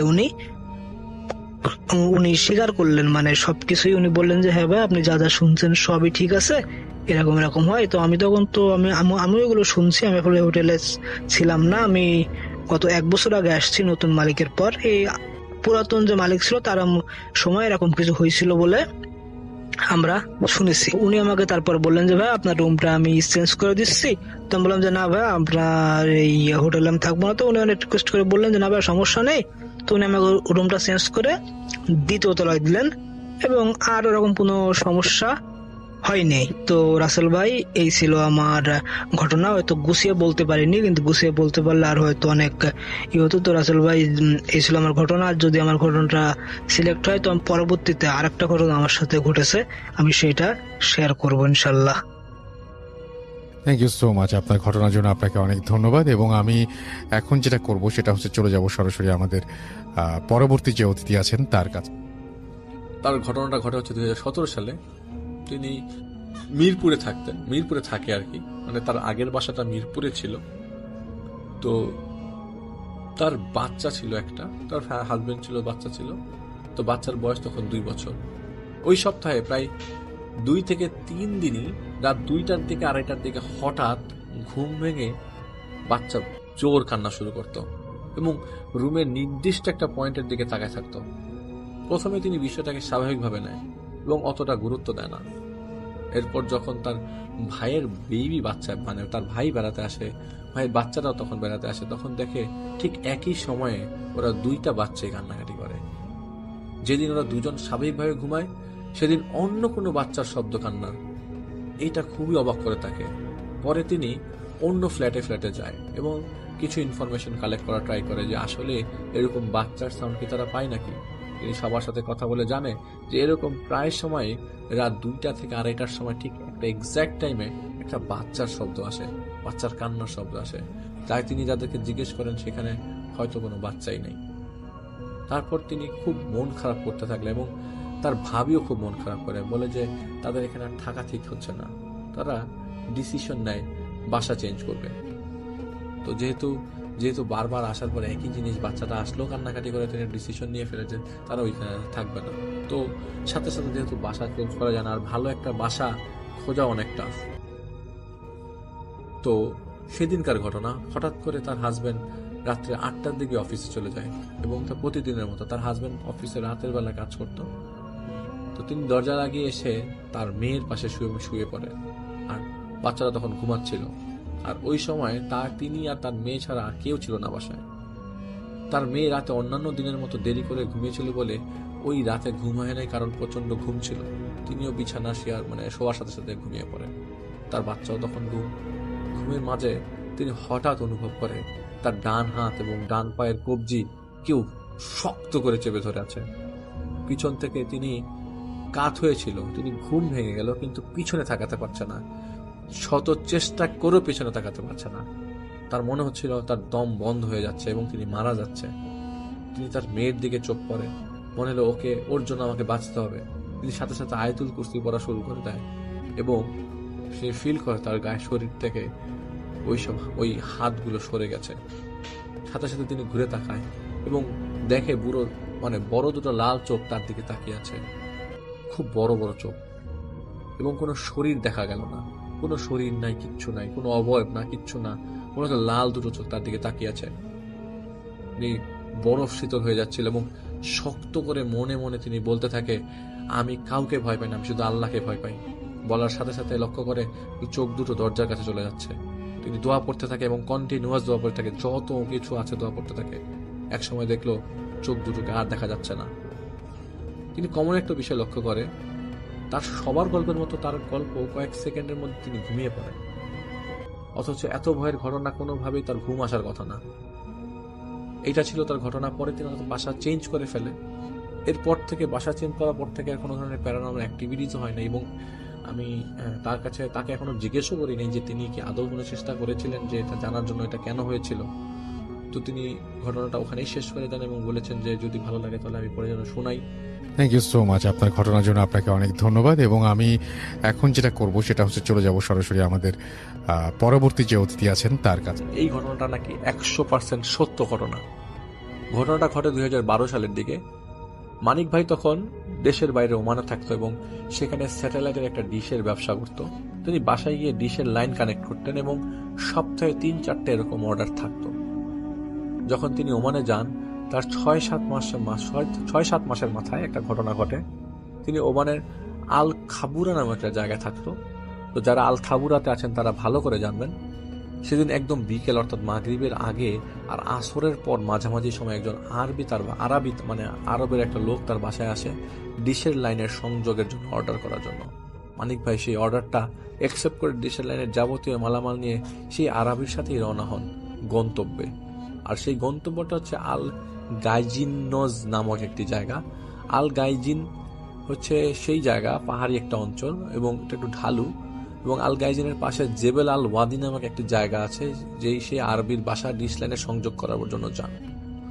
এবং আল গাইজিনের বাসিন্দাদের একজনের থেকে আরেকজনের বাসার দূরত্ব প্রায় 10 থেকে 15 মিনিটের রাস্তা। আর সেখানকার সব বাসারাই বলতে গেলে বাসার লোকজনই বলতে গেলে ধনী। তো যখন তিনি আরবির পিছনে পিছনে বাড়ির কাছে যাচ্ছিলেন তখন পাহাড় থেকে নেমে আসা ছাগলের পালসহ আরেকজন আরবিকে তিনি দেখেন। একেবারে দূরে নয় আবার একেবারে কাছে নয় বলে ওই মানিক ভাই দেখতে পায় যে সেই রাখাল স্বাভাবিক তুলনায় একটু লম্বা। তো যাই হোক, এতদিকে নজর না দিয়ে তিনি বাসার ভেতরে ঢুকেন এবং আরবির পেছনে পেছনে যান। তখন প্রায় মাগরিবের আজান পড়ে যায়। বাসার ভেতরে মানিক ভাইয়ের সবকিছু বুঝিয়ে দিয়ে সেই আরবি আর কোনো কাজে চলে যায়। সেই বাড়িতে মানিক ভাই তখন পুরোপুরি একা। ডিশের লাইনের সব মালামাল ফিট করার পরে ছোট্ট একটা মনিটর দিয়ে চেক করতে হয় যে ডিশ লাইন কি সবকিছু পেল কিনা। মানিক ভাই ডিশ লাইনের সব ফিটিং করে ছাদে গিয়েছিল অ্যান্টেনা ঠিক করার জন্য। ঠিক তখনই হঠাৎ টিভি চেক করার মনিটরটা চালু হয়ে যায়। তখন পর্যন্ত মনিটর কানেক্ট করার জন্য সকেটে ঢুকানো হয় না যে মনিটরটা স্টার্ট হয়ে যাবে। তিনি ছাদ থেকে নিচের দিকে তাকিয়ে দেখেন সেই যে রাখাল ছিল বাসার নিচে গেটে তার দিকে তাকিয়ে হাসছে এবং ভয়ঙ্কর ভাবে হাসছে। তার পরনে স্বাভাবিক আরবিদের মতোই পোশাক, কিন্তু তার চেহারাটা খানিকটা লম্বাটে, খালি একটু অ্যাবনর্মাল টাইপের। মনে হচ্ছে যে কেমন একটা মানুষ তার দিকে তাকিয়েছে, অলমোস্ট চেহারাটা কুকুরের মতো। খালি বাসায় কারেন্ট সংযোগ ছাড়া হঠাৎ টিভি চালু হয়ে যাওয়াটা তিনি মোটামুটি ভয়ঙ্কর মনে করেন। তাই ভয়ে তিনি ছাদ থেকে নেমে গিয়ে ফ্রিজ থেকে পানি খেয়ে টেবিল থেকে কোরআন শরীফ বুকে জড়িয়ে সোফার এক পাশে চুপচাপ বসেছিল। তার ভাষ্যমতে তিনি এতটা ভয় আর কখনো পায় নাই এবং তিনি যথেষ্ট সাহসী একজন মানুষ। বাসার বাইরে তুফানের মতো বাতাস বচ্ছিল। জানালায় দরজায় কে যেন খুব জোরে জোরে ঠক ঠক শব্দ করছে। যদি কোনো ফার্নিচার টেনে এক জায়গা থেকে অন্য জায়গায় নেওয়া হয় যেমন শব্দ হয় ঠিক তেমনই শব্দ হচ্ছিল। খুব ভারী কোনো কিছু লাফাচ্ছিল ছাদে, ধুম ধুম করে আওয়াজ হচ্ছিল। অসংখ্য অদৃশ্য মানুষের আত্মচিৎকার আর ভয়ঙ্কর সেই পৈশাচিক হাসি চারিপাশে ভয়ঙ্কর একটা মুহূর্ত তৈরি করে ফেলেছিল। এমন পরিস্থিতিতে তিনি তার মনে যা আসে তাই পড়তে থাকে। দুয়া দুরুদ যা আছে তাই পড়তে পড়তে প্রায় 1 ঘন্টার মধ্যে ওই আরবি তার বউ সহ বাসায় আসে। আরবি এসে দেখে তার মাথা অবস্থা খুবই খারাপ। তিনি ঘেমে একবার একাকার অবস্থা, সোফার উপর পা উঠিয়ে কোরআন শরীফ জড়িয়ে বসে আছে এবং তাকে খুব ভয়ার্থ দেখাচ্ছিল। পরে মানিক ভাই সবিস্তার জানতে পারেন যে এই জায়গাটার পেছনে একটা খালের মতো জায়গা আছে যেখানে কিছু জিন মানুষদের একা পেলে ক্ষতি করার ট্রাই করে বা ডিস্টার্ব করে। এরপরে সেই আরবি ব্যক্তি তাকে দোকান পর্যন্ত অবশ্যই আগায় দেয়, কিন্তু তিনি পরবর্তী সময়ে এই চাকরিতে দূরে এই এলাকাতে পরে আসেনি এবং তারপরে কোনো সমস্যা হয়নি। তো এইটা ছিল ঘটনা। Thank you so much. আপনার ঘটনার জন্য আপনাকে অনেক ধন্যবাদ। এবং আমি আরও একটা ঘটনায় চলে যাব আমরা, এবং এই ঘটনাটা একটা অডিও ক্লিপ। চলুন শুনে আসি অডিও ক্লিপটি। আশা করছি এই অডিও ক্লিপটিও আপনাদেরকে অনেক অনেক আনন্দ দেবে। চলুন শুনে আসি। হ্যালো, আসসালামু আলাইকুম। রাসেল ভাইয়া, আমি বগুড়া জেলার ধনুর থানা থেকে বলছিলাম। সঙ্গত কারণে আমি আমার নামটা প্রকাশ করছি না। আসলে এটা আমার ভাইয়ার ঘটনা। আর প্রথমে বলে রাখি, আমার হাজবেন্ডের ইন্সপায়ারে আসলে আমি ঘটনাটা শেয়ার করতে চাচ্ছি সবার সাথে। আর আরেকটা কথা বলি যে আমার আসলে বড় ভাইয়ের কথা যেহেতু বলবো, বড় ভাইয়ের ঘটনাটা বলবো। বড় ভাইটা যদিও সে আর বেঁচে নেই, প্রায় 3 মাস আগে তার ক্যান্সার ছিল, মারা গেছে। যাই হোক, আমি ঘটনাটা শুরু করছি। তো আমার ভাইয়া যখন ইন্টার কমপ্লিট করে, সেটা অনেক আগে হবে, অনেক আগে। আমার অনেক বড় ভাইয়াটা অনেক বছর আগের কথা। সে যখন ইন্টার কমপ্লিট করেছিল তখন তাকে বাসায় না রেখে আমার আসলে ফ্যামিলি থেকে চাচ্ছিল যে তাকে কোনো কিছু একটা কোর্সে দেওয়ার জন্য, যাতে সে বসে থেকে অন্য কিছুর মধ্যে জড়ায় না যায় আর কি। তো সেজন্য তাকে দেয়া হয়। ঠিক ধনুক থেকে 30 মিনিটের মতো যেতে লাগে সেখানে, শেরপুর থানা, ওইখানে এখন উপজেলা, যাই হোক শেরপুর উপজেলা। ওখানে তাকে আমার এক আঙ্কেলের বাসায় রেখে তাকে স্পোকেন ইংলিশে একটা কোর্স করার জন্য তাকে দেয়া হয়। তো ঘটনাটা সেখান থেকেই শুরু হয়। সে যখন সেখানে থাকতো, আমার সেই আঙ্কেলটা থাকতো ইটালি। ওনার বাসাটা সেজন্য পুরোটা ফাঁকা থাকতো, 2 তলা, পুরোটাই ফাঁকা। তো বাসাটা যেখানে ছিল ঠিক তার পাশেই ছিল একটা মাজার, ওটাকে বলা হয় কালো গাজীর মাজার। তো ভাইয়াটার মুখ থেকে আমি শুনেছিলাম ঠিক যখন সে বেঁচে ছিল তখন। তো মাজারটার ওখানেই বাসাটা। তো এমনিতে আমার ভাইয়াটা একটু রাত জাগতো, কবিতা টবিতা লিখতো এরকম। তো সে রাত জেগে কবিতা লিখতো, এটার অভ্যাস ছিল তার। এমনিতেই রাত পছন্দ করতো, অনেক অন্ধকার রাত, অন্ধকার রাতে আর কি জেগে থাকতো পছন্দ করতো। তো শুরু হয় ঘটনাটা তখন থেকেই। অনেক রাতে যখন সে ফার্স্ট এরকম সে তাহাজ্জুদ নামাজও পড়তো, সেটা বলে রাখি ভাইয়া। দেন নামাজ টামাজ পড়তো, এরকম মাজারেও যাইতো। মাজারের কাছে প্রতি তার অন্য একটা আকর্ষণও ছিল। তো এর মধ্যে যেটা হয়, ঠিক এরকম কয়েকদিন যাওয়ার পর তার সাথে যেটা শুরু হয়, দরজাটা খোলাই থাকতো, বারান্দার সাথে যে রুমটা সেখানে সে থাকতো দোতলায়। তো ওখানে দরজাটা খোলাই রাখতো। তো যেটা শুরু হইলো, বাচ্চা কান্নার শব্দটা, এরকম বাচ্চা কান্নার শব্দ শুনতে পাইতো। যখন বাচ্চা কান্নার শব্দ, তো আলটিমেটলি সে ভাবছে যে ওখানে হয়তো কোনো বেবি টেবি আছে এরকম। তো খোঁজাখুঁজি করতো, এরকম বারান্দায় এসে যে দেখতো যে এত রাতে কার বাচ্চা কান্না করে এরকম। তো কিন্তু আসলে কিছুই নাই, ওরকম কিছুই পাইতো না। তো এমন হইলো, প্রায় যাচ্ছে, এরকম যাচ্ছে, 1 দিন 2 দিন শুনতেছে এরকম হচ্ছে, আবার যাচ্ছে এরকম না। তো এরকম চলতে চলতে প্রায় এমন হয়েছে, হুট করে ঠিক কয়েকটা দিন পরে তার সাথে যেটা ঘটলো রাসেল ভাইয়া, যে যাই হোক, আমি তার ছোট বোন, সে আমাকে অনেক ভালোবাসতো। দেখতেছে যে আমি তার সামনে অনেক রাতে, সে ঘুমিয়ে গেছে, যাওয়ার পরে দেখতেছে আমি তার সামনে হাঁটাহাঁটি করতেছি। তো কোনোভাবে কিন্তু আমার তার ঘরে যাওয়া, সেখানে যাওয়া কোনোভাবেই পসিবল না, তাও আবার ওই টাইমে। কারণ আমি আমাদের এখানে ধুনুতে থাকি আর সে তখন শেরপুরে থাকে। কোনোভাবেই অত রাতে আমি যাওয়াটা কিন্তু একেবারে কোনোভাবে পসিবল না। তো আমি দেখতেছি আমি হাঁটাহাঁটি করতেছি। তো এরকম একদিন দেখার পরে ওর যেটা হইলো, ভয় পাইছিল। ভয় পাওয়ার পরে অনেক রাত পর্যন্ত এরকম করার পরে ঘুমায় গেছে। নেক্সট ও বাসায় আসে, আমার আব্বুকে বলে ঘটনাটা। আমিও ওখান থেকে শুনতে পাই। নেক্সট বলে যে না, এরকম হয়তো হতে পারে, হয় অন্যান্য কারণে হয়তো অনেক টেন্স থাকে, এরকম অনেক কিছু, নতুন বাসা কিংবা এরকম বুঝায় আব্বু তারে পাঠাই দিল।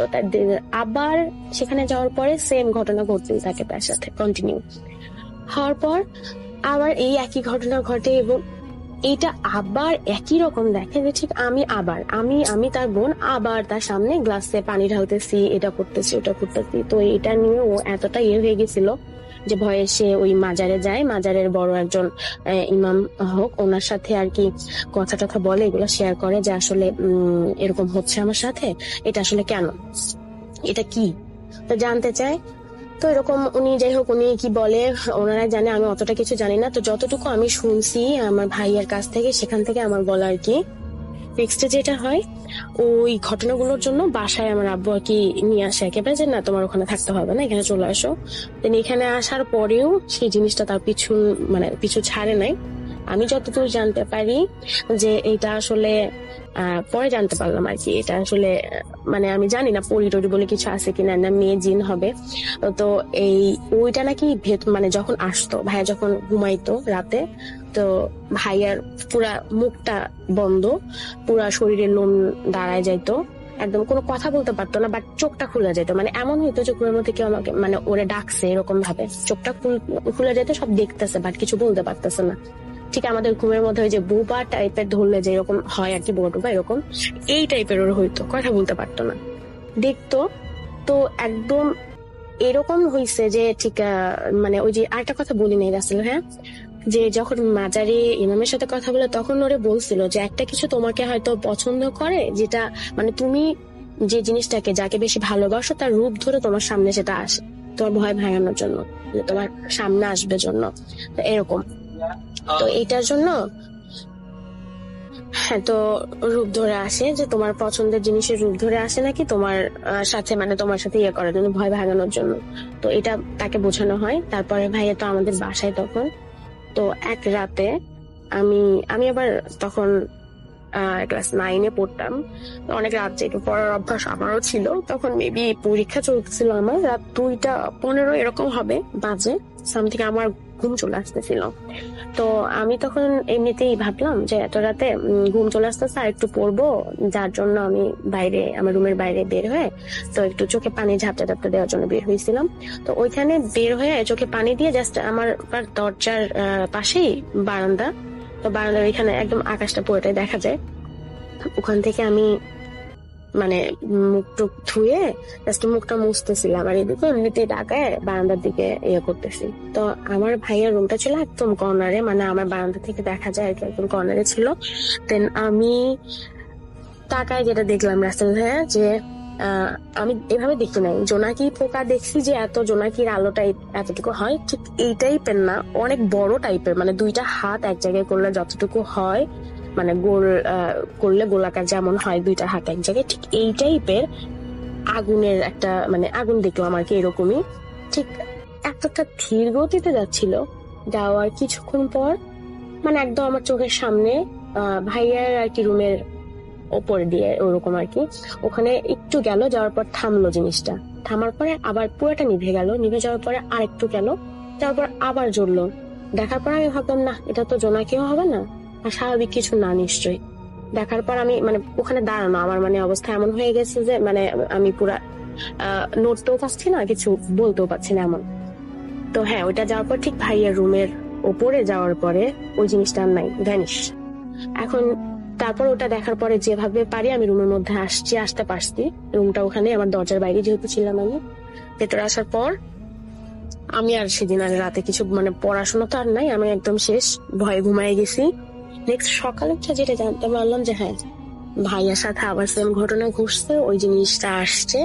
তো যে বাচ্চা কান্নার কথাটা আমি বলছিলাম, ভাই বাচ্চাটা আসলে নাকি যে আসতো মানে আমার রূপ ধরে আমার ভাইয়ের কাছে, তারই বাচ্চাই ছিল।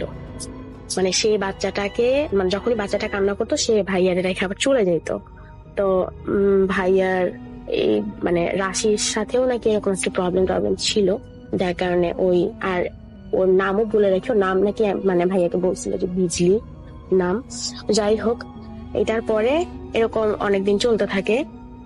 তো ভাইয়ের সাথে অনেক মানে আসে এরকম, লাস্টে ভাইয়া ভয় পাইতে পাইতে এমন ওর অবস্থা হয়ে গেছে যে ভয়টা আর ভিতরে কাজ করে না, যে না আমার এটা থেকে বাঁচতে হবে, আমি মানে কিছু করব। মানুষের যা হয় আর কি, শেষে এসে এমন একটা অবস্থায় চলে আসে যে তখন আর কিছুতেই কিছু হয় না। ঠিক ওই পর্যায়ে আমার ভাইয়া চলে যায়। দেন যেটা করে লাস্টে ভাইয়া হচ্ছে ওই জিনিসটা নিজেই অপেক্ষা আছে যে ওই জিনিসটা কখন তার কাছে আসবে। দেন এমন হইলো রাতে হুট করে মানে হ্যাঁ শুয়ে আছে, আস্তে আস্তে হ্যাঁ আসবে ওইটা, যেহেতু আসে ভাইয়া জানে কখন কি হয় না হয়। তো আসছে, আসার পরে ভাইয়ার কাছে একদম মাথার কাছে এসে মানে ওই জিনিসটা এসে বসে। বসার পরে ভাইয়া ঠিক ওর মাথা মানে চুলটা ধরে এমন জোরে, মানে সে জোরেই ঘাটটা ধরছে না, চুলটাই ধরছে, এরকম করে ইয়ে করা হয়। ওর সাথে একটা অ্যাটিটিউড করার পরে নাকি ও উঠেই দৌড়, মানে এখন ওইটা কি আমি বলতে পারবো না। হ্যাঁ মানে যেটাই জিনি হোক আর যাই হোক, এটার পরে থেকে ওইটা দৌড় মানে ওর মানে ভাই ওখান থেকে দৌড় দেয়। দৌড় দেওয়ার পরে এই হুজুর টুজুরদের বলার পরে অনেক কিছু করে ভাইয়ের এখন শরীর বন্ধ, বাড়ি বন্ধ করা হয়। এরপর থেকে ওর মোটামুটি 2 বছরের মতো গ্যাপ ছিল, কিছু আর হয় নাই ওর সাথে ঘটনা। নেক্সট তারপরে আর কি ভাইয়ার অনেক বছর হওয়ার পরে কিন্তু ভাইয়ের বিয়ে হয়েছে। মানে কোনো মেয়েদের দিকে যাইতে পারতো না এই মানে এই ঘটনার জন্য, হয়তো ওটার কারণেই যাইতে পারতো না, কিংবা বিয়েটিও হইতো না। অনেক এজ হওয়ার পর ভাইয়ের বিয়ে হয়েছে। লাস্টে 1 বছর রিলেশন ছিল, তারপরে ভাইয়ার তো মারাই গেল। এটা তো ভাইয়া আপনাকে আগেই বলছিলাম ভাইয়া। তো এই হচ্ছে আমার ঘটনা।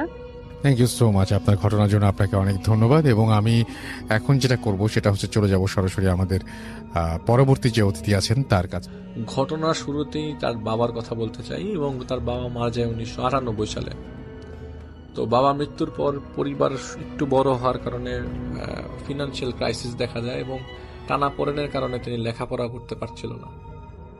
কিন্তু ছাড়তেও ইচ্ছা ছিল না, বিধায় সপ্তাহে 3 দিন তিনি ক্লাস করতো এবং 3 দিন থাকতো হচ্ছে তার কাজ। প্রথমে যেসব কাজ করতো সেসব কাজেও তার লাভ হচ্ছিল না। তারপরে তিনি চেষ্টা করতে করতে একটা কম্পিউটারের দোকানে চাকরি পায়, সেটাও সন্ধ্যার পরে, এবং সেখানে অপারেটর হিসেবে তার নিয়োগ হয়।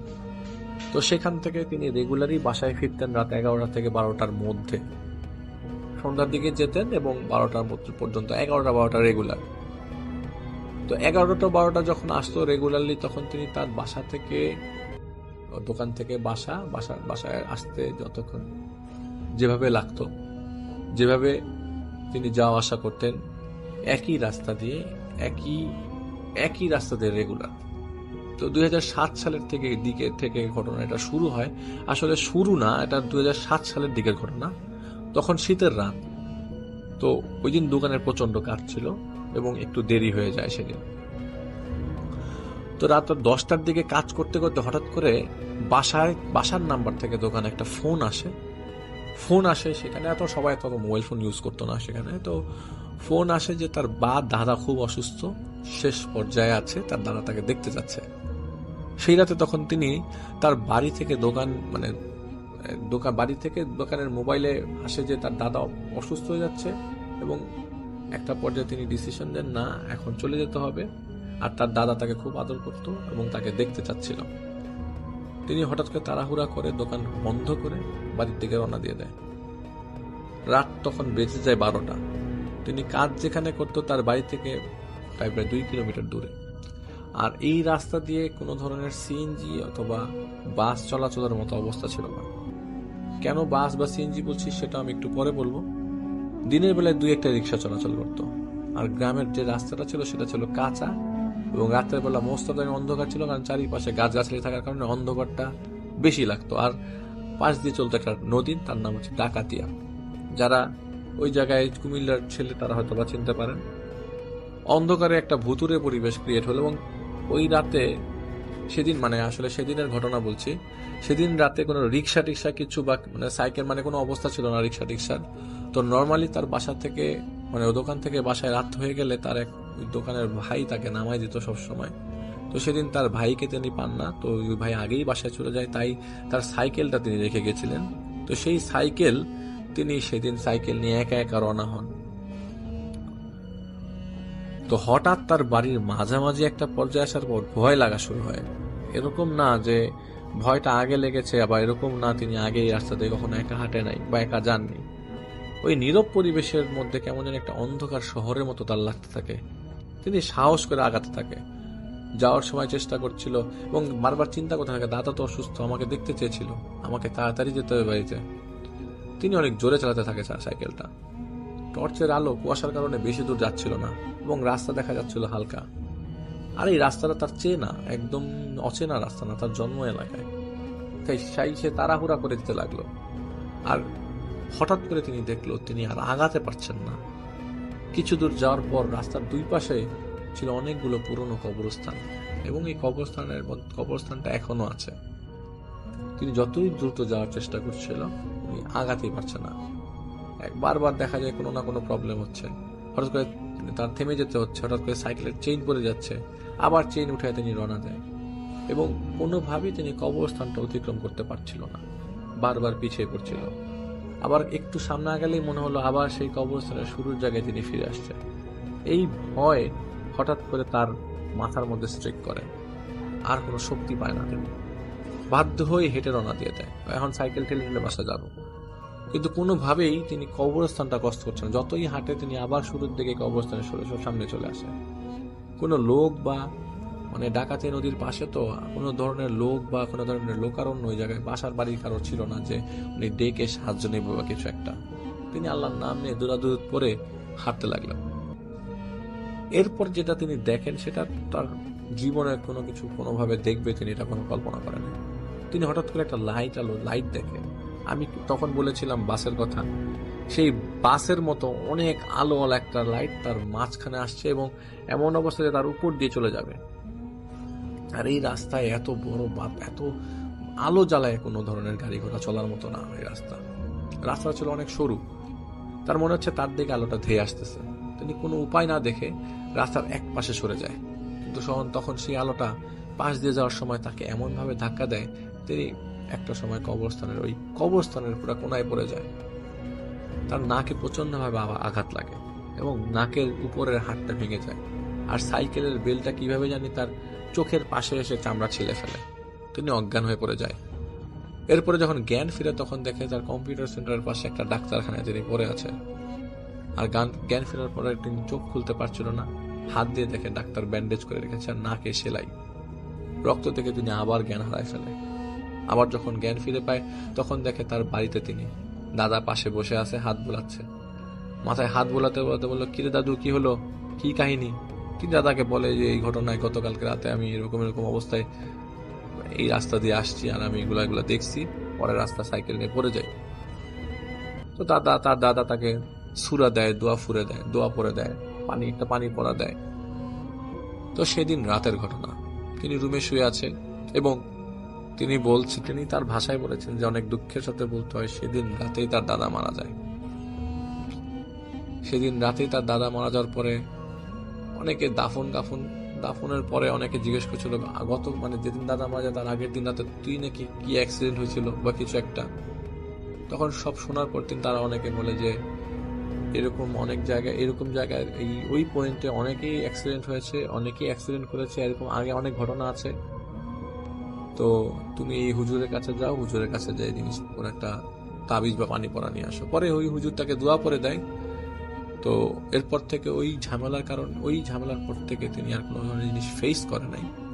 তো তিনি বলেছিলেন তার চোখের নিচে এখনো সেই কাটা দাগ আছে এবং নাকের ভাঙা হাত তিনি এখনো ঠিকভাবে জোড়া দিতে পারেনি, এখনো তিনি ব্যথা অনুভব করে। ওই 7 বছর তার সাথে তেমন কিছুই ঘটে নাই। এরপরে 7 বছর তার সাথে তেমন কিছুই ঘটে নাই। এটা হচ্ছে 2007-13 সাল পরে তিনি কুমিল্লা লাকসাম একটা মাল্টিন্যাশনাল কোম্পানিতে জব করেন। তার বাড়ি থেকে এবং অফিস প্রায় 30 মিনিটের হয়। খুব ভোরবেলায় 30 কিলোমিটার হয়। খুব ভোরবেলায় তার মোটর সাইকেল নিয়ে ফজরের নামাজ শেষ করে রওনা দেয়। কিছু দূর যাওয়ার সময় তিনি দেখেন একদল বিড়াল রাস্তা বন্ধ করে খুব জোরে জোরে কান্না করছে আর এপাশ ওপাশ করছে। তিনি কি করবে বুঝতে পারছিল না। ভয় পেয়ে তিনি মোটর সাইকেলের আলো অফ করে দেয় এবং হর্ন দিচ্ছিল, কিন্তু কোনো কারণে বিড়ালগুলো যাচ্ছিল না। উপায় না পেয়ে তিনি অন্য একটা রাস্তায় মোটর সাইকেল নিয়ে ঘোরাবে। তখন দেখে সাদা বিড়াল এক টুকরা মাংস নিয়ে 2 দিক দিয়ে টেনে ছিঁড়ে খাওয়ার চেষ্টা করছে। সাহস করে তিনি খুব জোরে হর্নটা টান দেয় এবং পেছনে প্রায় 5-7টি বিড়াল তার পেছনে দৌড়াতে থাকে। রাস্তা পাকা ছিল এবং প্রায় 70 কিলোমিটার স্পিডে তিনি যাওয়ার চেষ্টা করে। কিছু দূর যেতেই তিনি আবার মরে সেই বিড়ালগুলো দেখতে পায়। তিনি এমনভাবে ব্রেক করে যে হোন্ডা উল্টে তিনি গাছের সাথে ধাক্কা খায়। তিনি জ্ঞান হারিয়ে যায় এবং মোটরসাইকেলটি ভেঙে চুরচুর হয়ে যায়। জ্ঞান ফিরলে দেখে তিনি লাকসাম জেনারেল হাসপাতালে ভর্তি আছে। অফিসের সহকর্মীরা পাশে তখন তারা বলল যে তিনি গত 4 দিন যাবত অজ্ঞান হয়ে হাসপাতালে পড়ে আছে। এরপর তখন তিনি যখন সুস্থ হয় তখন লাকসামের একজন নাম করা বুজুর্গের শরণাপন্ন হয় এবং তিনি তাকে একটি দোয়া দেন। আলহামদুলিল্লাহ তিনি বর্তমানে ভালো আছে। এরপর থেকে তিনি তেমন কিছুই ফিল করেন নাই। তিনি সবার কাছে দোয়া চেয়েছেন যেন তিনি পরবর্তী সময়গুলোতে কোনো ধরনের ঝামেলায় না পড়েন। এটা ছিল তার ঘটনা। ডিয়ার লিসেনার, আশা করি এই এপিসোডের মধ্যে আপনারা যে ঘটনাগুলো শুনতে পারলেন প্রত্যেকটি ঘটনাই ভালো লেগেছে। তবে এই এপিসোডের মধ্যে কোন ঘটনাগুলো সব থেকে ভালো লেগেছে, কার ঘটনা শুনতে আপনারা ইচ্ছুক, অবশ্যই কমেন্ট সেকশনে জানিয়ে দেবেন। যেমন আরজে রাসেল ভাই, আফনান ভাই, বাবু ভাই, ডক্টর আলী ভাই, এনাদের সহ আরো অনেকেরই যে ঘটনাগুলো সব থেকে ভয়ানক এবং সব ঘটনা এবং ভয়ানক ঘটনাগুলো আপনাদের মাঝে ভালো লাগে, সেই ঘটনাগুলো কমেন্ট সেকশনে জানিয়ে দেবেন। আমি পরবর্তী এপিসোডে ঠিক সেই ধরনের ঘটনা দেওয়ার জন্য চেষ্টা করব। ডিয়ার লিসেনার, আপনারা চাইলে এই চ্যানেলে ঘুরে আসতে পারেন। এই চ্যানেলে অসংখ্য এপিসোড পাবলিশ করা আছে যা শুধুমাত্র বাছাইকৃত ভয়ানক ঘটনা। আপনারা বাছাই করা ভয়ানক ঘটনাগুলো পছন্দ করেন বলে প্রতিনিয়ত আমি বিভিন্ন জায়গা থেকে এই ঘটনাগুলো বাছাই করে প্রতিনিয়ত রাত 10টা বাজে পাবলিশ করে থাকি। তো প্রিয় লিসেনার, আজকের জন্য এখানেই বিদায় নেব। আবারও আগামীকাল নতুন কিছু বাছাই করা ভয়ানক ঘটনা নিয়ে আপনাদের মাঝে চলে আসব। সকলেই ভালো থাকবেন, সুস্থ থাকবেন। আল্লাহ হাফেজ।